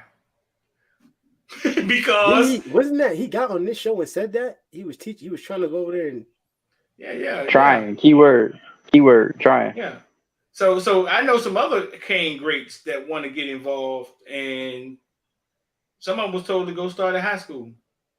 I told you I didn't want to walk down this path. Yeah. I'm talking about great. I'm talking about greats. I'm talking about some couple people think these dudes are the greatest to ever play at their position in Miami. But is he wrong in saying that? Because it's consistent. It's consistent, right? He got a gold jacket wearer. He got a gold. Listen to me, Street. He got a gold jacket wearer on his staff. That the same thing. Who? Jason Taylor. He didn't go to UM. So what you saying, Manny? So what you saying? Right? He didn't go to UM. He didn't. And he's. Well, so Manny. So what you're saying is. Mario's telling him to put your work. In order to know the game, right? In order to know the game, you got to start coaching high schoolers. No, I'm not necessarily saying that. I'm saying that he's consistent in his message. Like, you're not just gonna walk here because you're a quote unquote. I don't think so. I think if we look down that staff, there's some outliers on that staff, boy. Like who? This man was willing to be a GA and just hang around and learn because he knew he was astute and he was gonna pick it up. There's some guys on that staff who, like, you know what I'm saying, that are just guys. You realize this, right? Friend of friends. That's my friend. You got here. We saw the staff. We saw the, huh? What's the point you're trying to make? There's a lot of value in having some of these guys around. Why can't we see the value? But in Colorado, they show up in Colorado, right? And the shit go viral, right? All right, damn, you asked me a question. I mean, now you want those flags? I'm just saying, we had a lot of value on the staff last year, and that shit got us 5-7. See, I knew you was going to do that. That's trash. So Ed Reed, no more value on Ed Reed. Fuck it. Let's just take Ed Reed out of the history books. Let's take him out of the history books because he brings no value. I'm not saying, I ain't saying Let's get rid of him. Cam continuously cites him as being a resource and giving him that work ethic that I need to see for my UM safeties. I'm not taking the other people. It was the other people that Mario hired, dog. Yeah, okay, so here's the thing. I honestly think the OC ran the season. I told y'all, why y'all want to walk down this? We just won the game. Why y'all want to walk down? No. Let me get on the Colorado issue. Okay, so now what Dion is doing is Dion is basically trying to use the players as we did, like saying, okay, well, we're gonna have such and such at Paradise Camp or Legends Camp. You know what I'm saying? Nobody really wants to go to Colorado. But Dion is there now. Dion saying, "Hey, I got the greatest D tackle to play in the field. I got one of the greatest receivers to come play. They coming to Colorado to sweep y'all." oh shit, Colorado is a place I could go to now. I also got Shannon Sharp, Wu-Tang Clan. Yeah, everybody saying, you know what I'm saying? So he's using everything he can to get those people there. What did James Williams say the other day at the press conference? He said, man, all these people want to come to Miami. They just want a reason to come if Miami wins. So, bro, what Dion is using, we don't got to use no more. Miami just win. Guess what? You win, the motherfuckers come. So well, why can't you do both? Why can't you do both? Why can't it look like it looked at the greatest practice ever when I said the greatest practice ever and everybody was out there? Why can't it look like that? What's stopping it? Ezra James and Najee's son, and what's stopping it? Why can't it look like that? Man, we did a whole bunch of stuff last year, bringing in what's buddy name, Inky Johnson, they do with the dead arm and all this. At this point, I'm just happy that Mario changed the culture, man. Yeah, I'm just happy that Mario changed the culture. He tore this shit down back to basics, man. It's like I'm gonna go get me a lesser known guy from somewhere on offense, a lesser known guy from defense somewhere. They have a proven track record. Bring them in, let them do their thing. He knew Jason, because I'll probably be honest with you. Someone like Brian Kelly probably would have hired Jason Taylor. And he realized I can't lose someone like that. But Jason Taylor put his work in. Jason Taylor was at St. Thomas Aquinas, being a defensive line coach, being a D coordinator. So now all of a sudden we supposed to feel some type of way when he a gold jacket. Well, he tried to hire. He did try to hire Jason Taylor. I know, and I didn't have to know the backstory for that because his son's there, right? That's a perfect recruiting tool, right? But now you're telling me that we supposed to just say, one of the greatest defensive tackles played the game. He should absolutely be a coach here. Nobody said that. Then what do y'all say? They say he should be a coach. Just let him come around and do the same thing he did in Colorado. He's not coaching there. He's just standing there. What if he's showing something different from what JT's showing? They grown men. I think when Warren Sapp was on the space, he said, yeah, I come there, but I want to be. I'm not there to coach. And that's why I was like, why everybody wants Warren Sapp to coach when he said he don't want to coach. He don't want to coach. He just want to show up. But what about take Warren Sapp away? What about there's other guys that ain't as quiet. That's quiet. That are going there be reserved. There's other guys. I feel like I got Phil Buchanan should be there. I feel like he should be out there. I feel like John Beeson should be out there. I feel like who Phil Buchanan developed. It's not about who he developed. I think Phil is a student of the game. I think he understands the game. You should want him around. That's fine, X. But at the same time, it's a. But like she said, it don't gotta be. No, that they coaching. They could be analysts. Man, you gotta understand. I know Mario, your boy, and you want to be a Mario corner. You gotta understand. This is what you gotta understand. This is what you gotta understand. They're not asking to be paid $100,000 coaches. That's what I'm trying to get across to you. Some of them just want to be around and be GAs, right? Because they know the game. Some of them just want to be around the program. Hey, I hang around. You didn't even really pay me like that. I put on the shirt. I'm just around. There's people in there. There's people that's just around that ain't really did shit. That's friend of friends. Some of them just want to be around. I ain't saying they got to be one of the 10 coaches on the fields.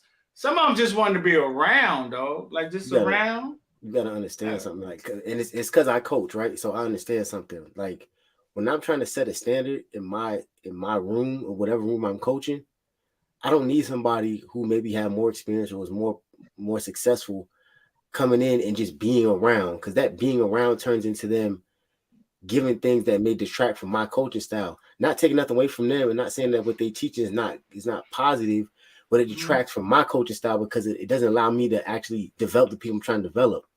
It's hard for you to be Jamil Adai and be like, yeah, Ed Reed told me to do this though.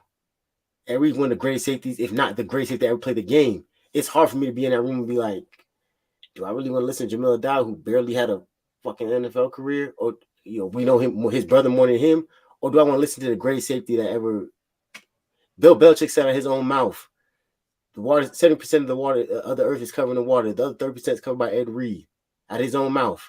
If he telling me something and I'm Cam Kitchens, who word do I want to take? And that detracts from the room. Exactly. Right. And so let him go to Colorado. All right, let everybody put on black shirts then. Go over there with Dion. Y'all want to see that? That what y'all want to see? See, you can have that argument, but when I say that, okay, well, let all of them put on black shirts and go over there with Dion. When I say that, then you see the value. Then it's like, no, we don't want that. I'm not taking that away from him because that's the guy. Like whoever, put it like this: whoever the wide receiver coach is over there, probably can't tell me more about being a wide receiver than Michael Irvin can, playmaker. But Dion didn't hire Michael Irvin.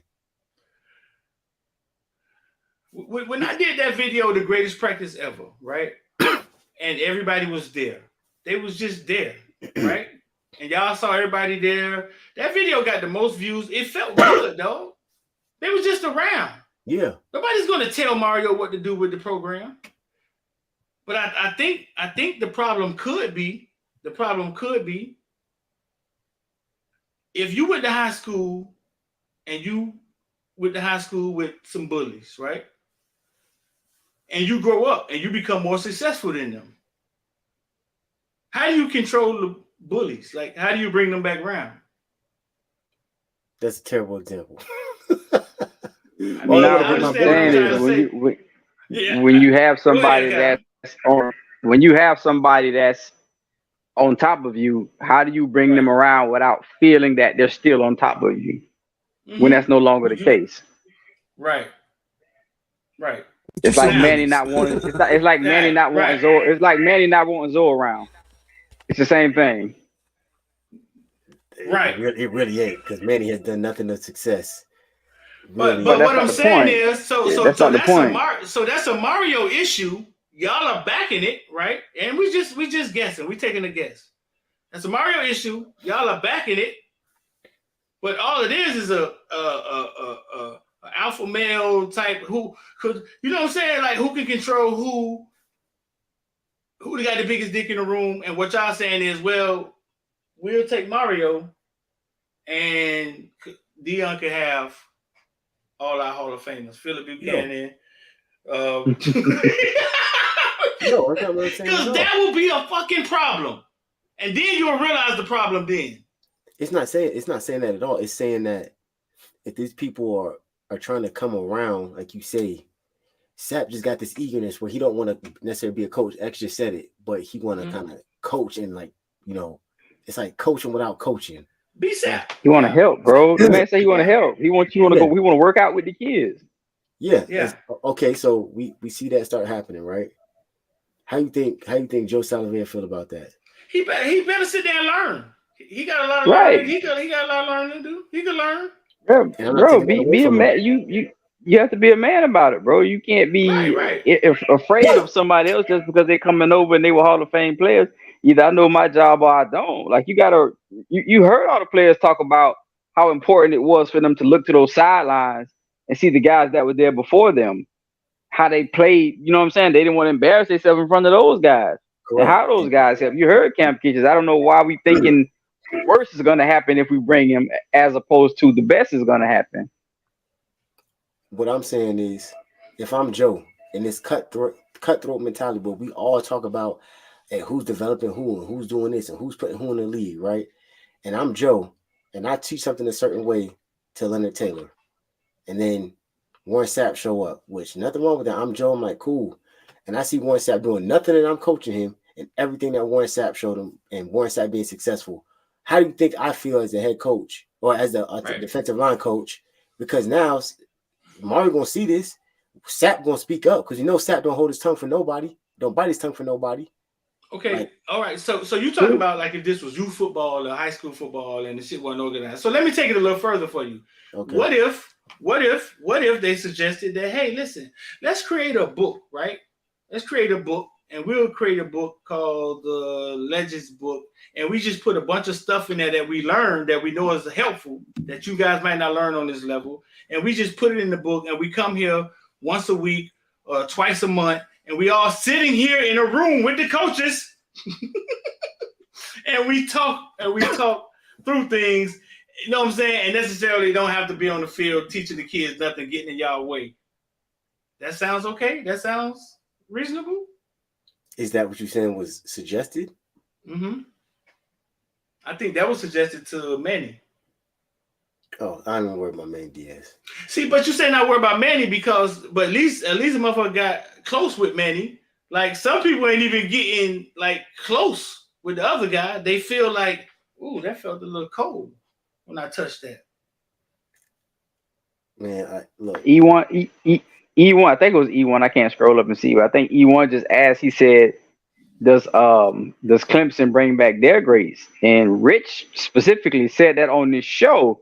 Yes, they're welcome. They want their guys to come back and they get coaching jobs. Those guys that are left there or just left, they come back and get coaching jobs. Yeah, man, it's an important thing. In this industry where coaches are always flipping, what's the best way to try to keep your coaches? Bring back CJ Spiller. Let them learn how to be a running back coach. And CJ Spiller wants to stay at Clemson. And that's what he said Dabo does. But you got to be able to deal with CJ Spiller. y'all think it's not that big of a deal, but what you're not understanding is you're not utilizing all your resources.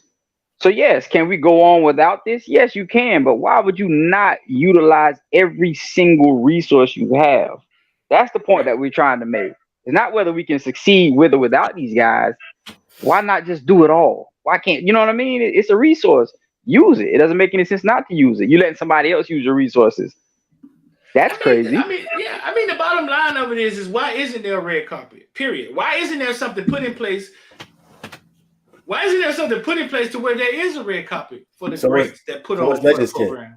What's Legends Camp? Bullshit. That's what it is. That's what it is. Hey, come around. Yeah, it's one. You think that's good enough though, Manny? We talking about people. I've never been. I'm asking. Well, it's one time a year. You know that. It's one time in the year. You know that, right? Yeah, obviously. It's on my birthday.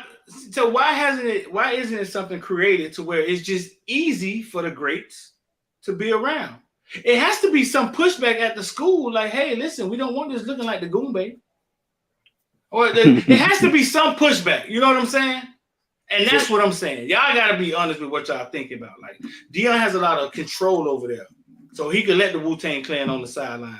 What y'all saying is, man, we don't really want the Wu-Tang Clan like that, man. This is a medical school. That's what y'all siding with? I don't have all the answers about what's going on behind closed doors. I don't know if it's Mario. I don't know if it's the administration. Just logically think about it. Take Mario out of it. Think about Manny. Think about all the coaches, right? Mm-hmm. Why hasn't there been something created to where we have some greats, dog, that came through UM? Like I would put our great team up against any college, greatest players ever. Why isn't there something in place to where it's free, where they could just be around?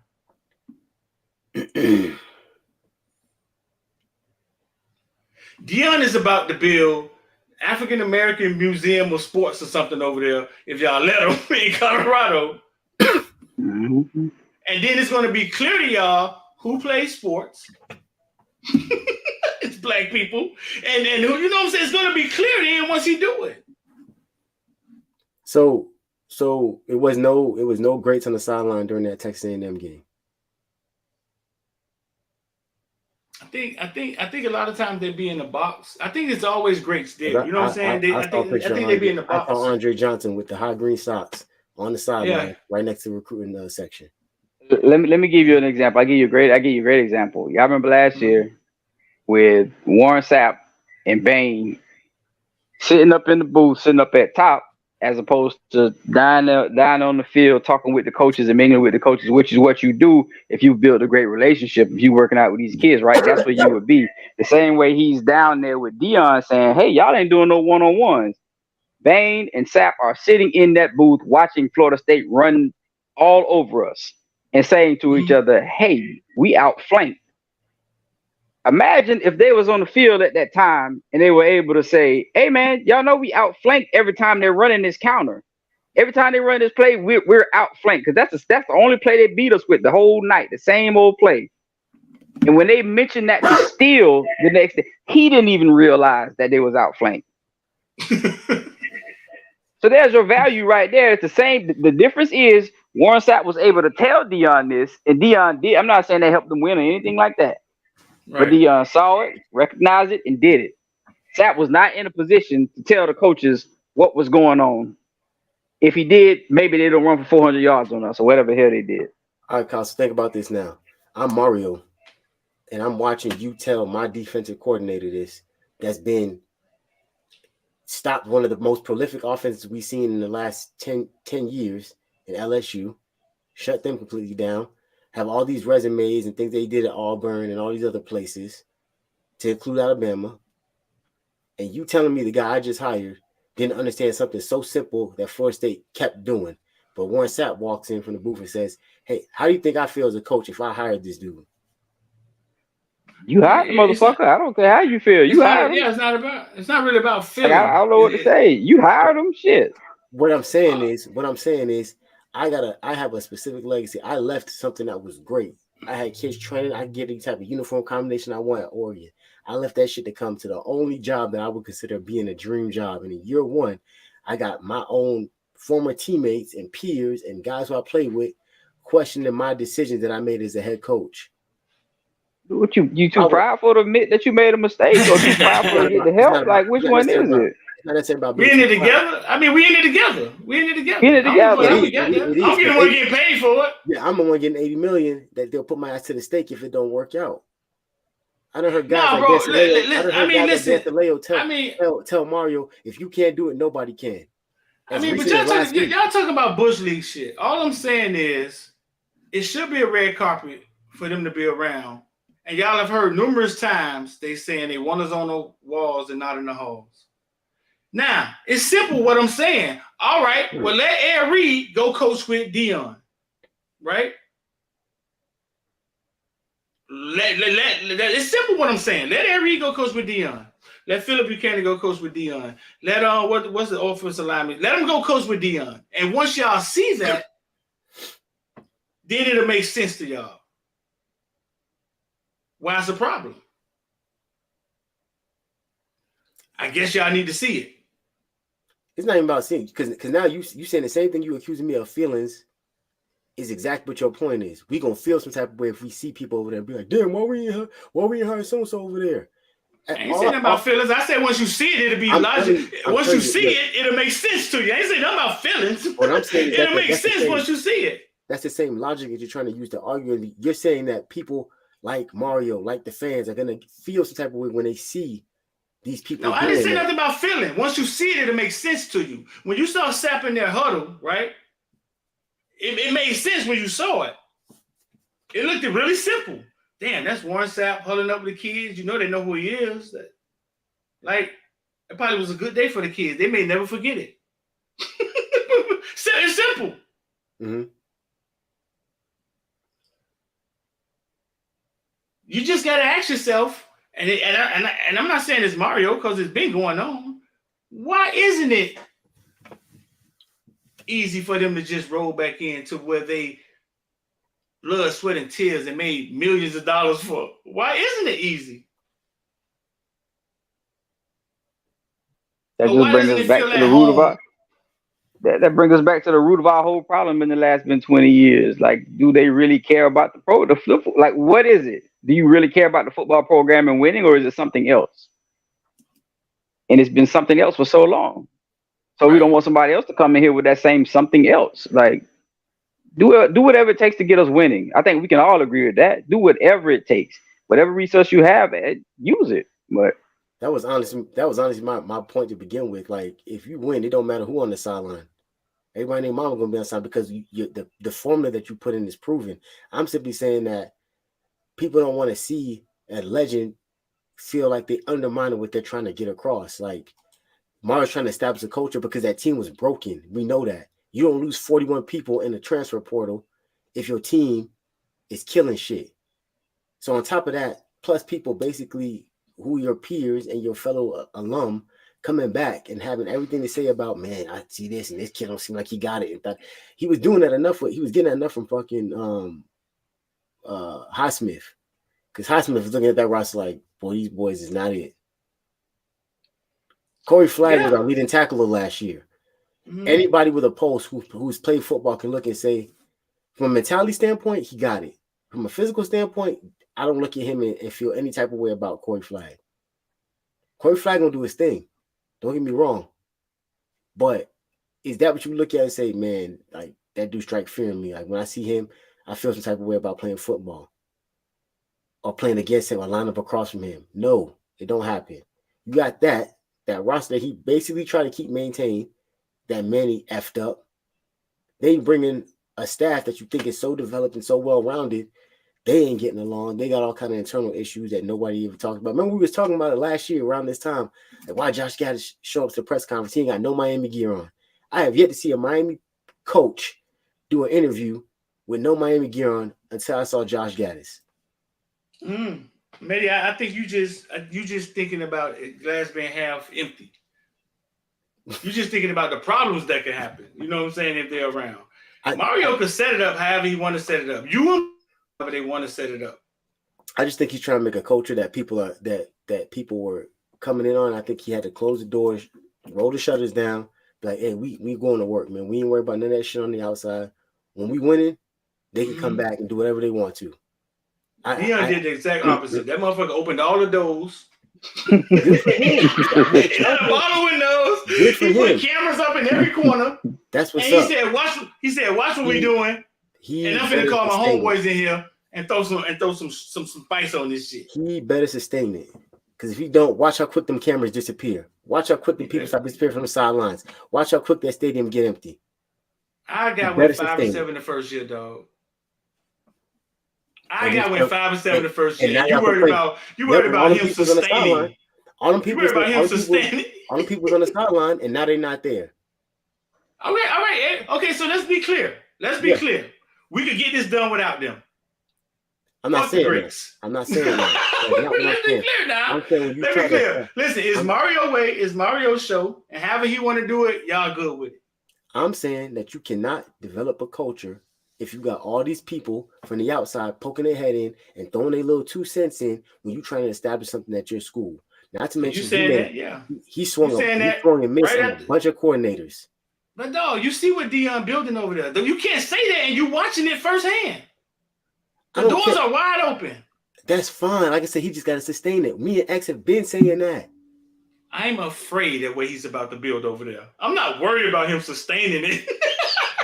I am afraid, and I don't want him coming anywhere near the state of Florida. Period. I don't want him getting the Gators. I don't want him getting Florida State. Motherfucker, we better goddamn hire him. He done showed y'all at Jackson State what he could build, and he's about to do it in D1 football, and y'all gonna keep sitting here saying, I'm not sure he's gonna be able to sustain that. Hey, we got 2 weeks. They gonna get their bells blowed off. No. You can't. No, time out. They finna get blowed the fuck out by USC. I'm telling you this right now. But I'm telling you, 2024, 2025, shit ain't gonna be funny no more. It ain't gonna be funny no more. They go to a lesser conference. They gonna run. I don't give a fuck where they go. If he 2024, 2025, it's not gonna be funny anymore. They finna get blowed out probably by Oregon. They finna get blowed out probably by USC. That is not gonna define who he is no more than 5-7 define who Mario was. You ain't sit here and say Mario was trash for getting beat by Middle Tennessee State. Oh my God, we got beat by Middle Tennessee State last year. Nobody said Mario was trash. Yeah, because everybody can't straight up get his head and steal. Oh, no, right. And they not here no more. I did. Fuck that. Listen, bro. Listen. What's good for the goose is good for the gander, or whatever the fucking saying is. If you saying them getting blown up by USC is him not sustaining, then how do you explain us getting our ass stumped by everybody on our schedule last year? Explain it. I want Kyle to explain. He said his goddamn glasses off. Explain it, Manny. Explain it. Look, Kyle said that he blamed Mario. Oh, I damn sure did. Shit. Okay, so you can explain because he made two fires and 2 hires, and now we sitting here with a backdrop of a Texas A&M play after they getting their doors blown off. I'm not asking Cal to explain nothing. You saying once they get blown out by USC. What he doing is failing. He can't sustain it. And what I said, watch how quick all those cameras, all those sideline guests, Cameron, Mace, and all these people on the side, watch how quickly that stop. Because he's going to focus ahead. The show is over. It's not. It's the exact same thing as last year. But it's not. Jackson State, he took, 2 or 3 years to get that on board, right? But when they got rolling, them bitches had chrome helmets, and that shit looked like a show. Did they take 2 or 3 years? I think it took 2. He wasn't great his first year, I don't think. I think he lost 2 games in the 2 or 3 seasons he was there. Period. I know whatchamacallit, somebody else won their championship.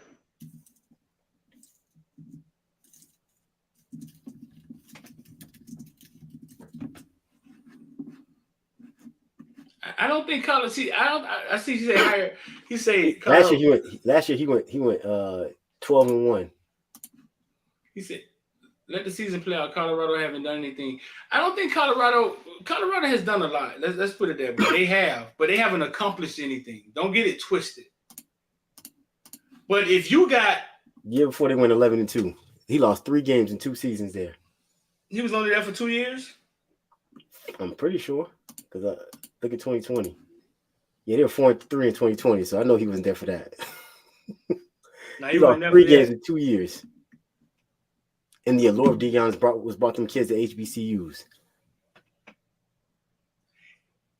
It's shocking what he's done his first 2 games in D1 football. Here's a fair question. Here's a fair question. We already got a Noel on the staff. Would you want Prime to coach you in? You fucking yeah. Trade it. Are y'all fucking? Is this a question? You would want Dion to coach the University of Miami. Hey man, put me. What?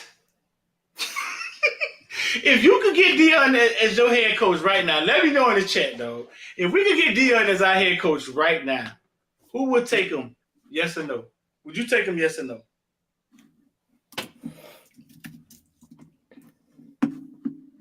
X, you want to take Dion as our head coach right now? Hell yeah, I mean, but see now, Dion is the coach that we want for Miami. Like that's kick ass. Don't worry about it. I'm gonna take the penalties. I pay the fine. Y'all just go out there and kick everybody's ass. We gonna look good doing it. That's what Dion brings. He brings that. It fits Miami. I don't think it fits Colorado, but he's forcing it. He's forcing it on them. So yeah. Because at the end of the day, the thing everybody always realizes, the head coach isn't the one coaching the team. He's the one motivating the team and getting the players ready. The coaching style, them the guys are coaching the team. You know what I'm saying? Dion is doing an excellent job in motivating his team to be prepared to play. Right. He done an excellent job surrounding himself with the right coaches the first year. With the right coaches. With the right coaches. In year one. And that's why I say I don't have a problem with them guys, Michael Irvin, them, because guess what? Dion said, hey, boy, Mike, can you come over here and talk to my players? Shit, why wouldn't? If my teammate was Michael Irvin, shit, I'm going to call Michael Irvin and talk to my players. He want to say, now we want a coach. Now we want a coach that hasn't accomplished anything. And I'm going to say this, you're going to have to clip this up, because it's going to be controversial. E1, listen. Now we want a coach that hasn't accomplished anything. Before Travis Hunter played a game in D1, Manny said, nah, Street, he got to prove it in D1. He only did it in HBCU. And I said to Manny, an hour before that game started, Travis Hunter is him, dog. Don't let the school he chose get you confused. E1, if you can't see talent, if you can't see when something has talent before it happens, so Dion needs to win the national championship for you to realize that this motherfucker is special.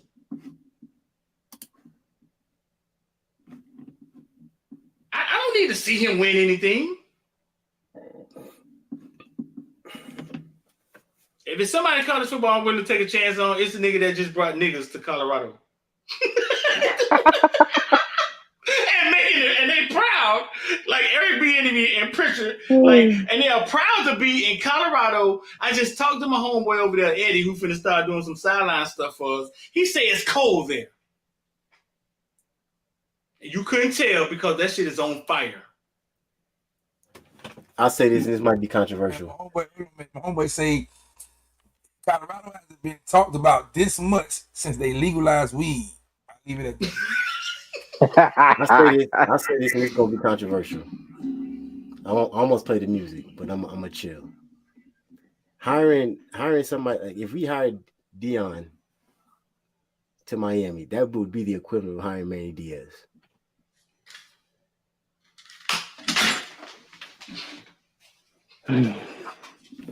Tell me what Manny did to get him the job at Miami. Cut his camera off. Say what Manny Diaz did to do what? To get hired at Miami. Manny Diaz was a defensive coordinator. His daddy was the ex-mayor of the city, or so that's how he got the job. I didn't actually his dad. I said, what did Manny Diaz do to become the head coach? I gave you why and what he did to get the job. So with that knowledge, what has Deion Sanders done to be the head coach at Miami? I mean, well, if you're gonna ask that, then you got to go back from do they both what Jimmy Johnson do to get the head coach of Miami? What Bush Davis do to get the head coach of Miami? Like, you got all the coaches. Mario's the only coach you ever had with a real background. Only coach who had a big, only coach who coached at a big program. Him and Rick. Just him and Rick. Yeah. And that didn't work. And that didn't work out. Who, Rick? Yeah, that didn't work. Rick got sick. It didn't work. He didn't get sick. He wouldn't fire his son. That wasn't what happened. One day he was sick. He wouldn't fire his damn son. When did you find out about Rick's disease? When did you find out about Rick's disease? Before we hired him. After he was gone. After he was gone, correct? Yeah, out of respect for the man and his family. That's when you found out, right? Yeah. Rick's problem was not his disease. Rick's problem was he wouldn't fire his goddamn son. That's why his shit didn't work. So when he won 10 games, who was the quarterback coach? Was it? Don't know. I don't know. I guess who? I don't know. Who was the quarterback coach? It was the son. Oh. So who was the OC? Who was the OC? Rick. He called the plays. Big Rick. So then his son start calling plays after that? No. Are you sure? Yes. No, I mean, probably because the shit was fast the last couple games. Okay. Rick always call plays. Rick always call plays. What I'm saying is this. I don't know, man. We got Mario. I'm happy with Mario, man. Here's my comparison. Do you see Dion doing a bunch of flashy shit for TV and media? Yes or no? Did you see Manny Diaz doing a bunch of flashy shit for TV and media? Yes or no? It's different. That's different. That's totally different. Mario, yeah, that's what recruits. Diaz and Dion is totally different. How's it different? You're looking at somebody who played the game, who embraced the game, who is the game. That's not what I asked. I said, do you see him doing flashy shit for TV and media? That's what I asked. Do they both do that? I don't think it's the same level. I'm still trying to get to the point. No, I don't think that was the same level. He was doing shit trying to get turnover throne versus the turnover chain. Is that not the that same? That was the team. He was trying to get his team hyped. He's giving his team something to hype for. That's not for media and TV. That was for his team. Same thing with the wrestling ring. He's doing that for his kids and his recruits. That's a different story. What Dion is doing, okay, and this so is what I get where you're going. You're saying he did the flashy stuff. Basically, both of these dudes got media backgrounds. Man used to work at ESPN. Dion used to work for NFL Network. Okay. What I'm saying is this: there was a period where we all believed in Manny based on what he did at DC. No, the fuck we didn't. Okay, now we're gonna be revisionists. I never once believed that he was good. Oh my God! You hit the goalpost. No, X did say that. Don't say me believe that because no, I never believed in that guy. Never. There was a lot of people say they didn't do it. Now I'll be the first to say that I was happy we kept him because I thought he was gonna be good. I will say I admit that, but a lot of people said we didn't do a coaching search. We hired him. They didn't like that all shit. we did was hire the Cuban Randy Shannon. That's all we did. The Cuban Randy Shannon. So when he proved going off FSU 52-10, highest point scored by one side in the history of the rivalry, you were saying he was Cuban Randy Shannon? Yep. Because Randy Shannon barely beat FSU. I mean, but Randy Shannon beat the Ohio State ranked team. He beat the Oklahoma ranked team. And it got the number 2 ranking. Shit. Keep going. So I'm not. Look, Dion. When we hired that guy, I said we fucked. We still finna be fucked. The point I'm trying to make is this. There are very similar comparisons between Dion and Manny. Outside of, well, people said Manny was a solid recruiter too. Wasn't a great recruiter, but he was a solid recruiter. Decent. I can't remember a time he had less than a top 25 class. Maybe once. Or after he left to Penn State. The bottom line is using a bunch of flashiness, using a bunch of characteristic stuff to motivate your team. That's great. But at some point, you got to line up and play the ball, play the game. I can tell you right now, Dion, for someone who got his son as a starting quarterback, between his 2 seasons at Jackson State and Colorado, he's been sacked 69 times. He's been sacked 11 times this season, and they only played 2 games. And we going to sit here and act like Dion about to go turn up all kind of shit at Colorado. Yeah, his son got like over 1,000 yards in 2 games. That's fine. Against teams that we can see have no pulse. TCU. All right, yeah, we off that cop, man. Look. Yeah, Bethune Miami on Thursday. Bethune Miami on Thursday. Hope y'all guys come to the game. We kicking ass. I say 70. I don't know. We gave predictions last show, right? So we don't got to give again this week. Yeah. We gave predictions last show. So. Tell them about the shirts again. Oh yeah, tell them about the shirts again. X, I know Insane said he gonna be there. Who that? Insane. I think he left. I know Insane should be in the group, man. Well, look, we got to get them names to me tomorrow before 10 o'clock a.m. If not, then I can't order the shirts because they won't be ready till like Friday. I thought you were gonna bring them to the game and give it to people who showed you they were subscribed. Yeah. That's what I'm saying. I can't. I still got to order them and press them up. So if I order them tomorrow after 10, they're gonna say I have to pick them up on Thursday. Thursday the game is that's one name I get to you. Thursday the game. The game. I mean, when the gates open at 2:30. After I pick my kids up, I go straight to the stadium. You know what I'm saying? Like, you got to get them to me tomorrow, ASAP. We'll do that. Go ahead, Maddie, take us in. So, well, X, before we go, when do you need the names for the people? Man, if you could get it to me before 10 a.m. in the morning tomorrow. If not tomorrow, then it'll have to be the next game, the next home game. So. All right, we'll do that. And next home game is Georgia Tech in 3 weeks. 2 weeks. So yeah, we'll just go through and we'll figure something out from the group me. I don't know, maybe. We'll figure something out. But yeah, man, appreciate everybody. Appreciate Street with the dramatics, man. I thought Street. Boy, crazy. Hey, appreciate y'all, man. Thursday night. Tomorrow the space is going down on the social media platform now named after the person hosting the space. We got that's basically the gist of it. I call it Twitter still, but to each person they own, you know what I'm saying? But this man dumb. Anyway. Anywho, appreciate y'all, man. Appreciate y'all pulling up. We ran a little longer than expected. We were 2 hours, man. That's crazy. But shout out to X, shout out to KB.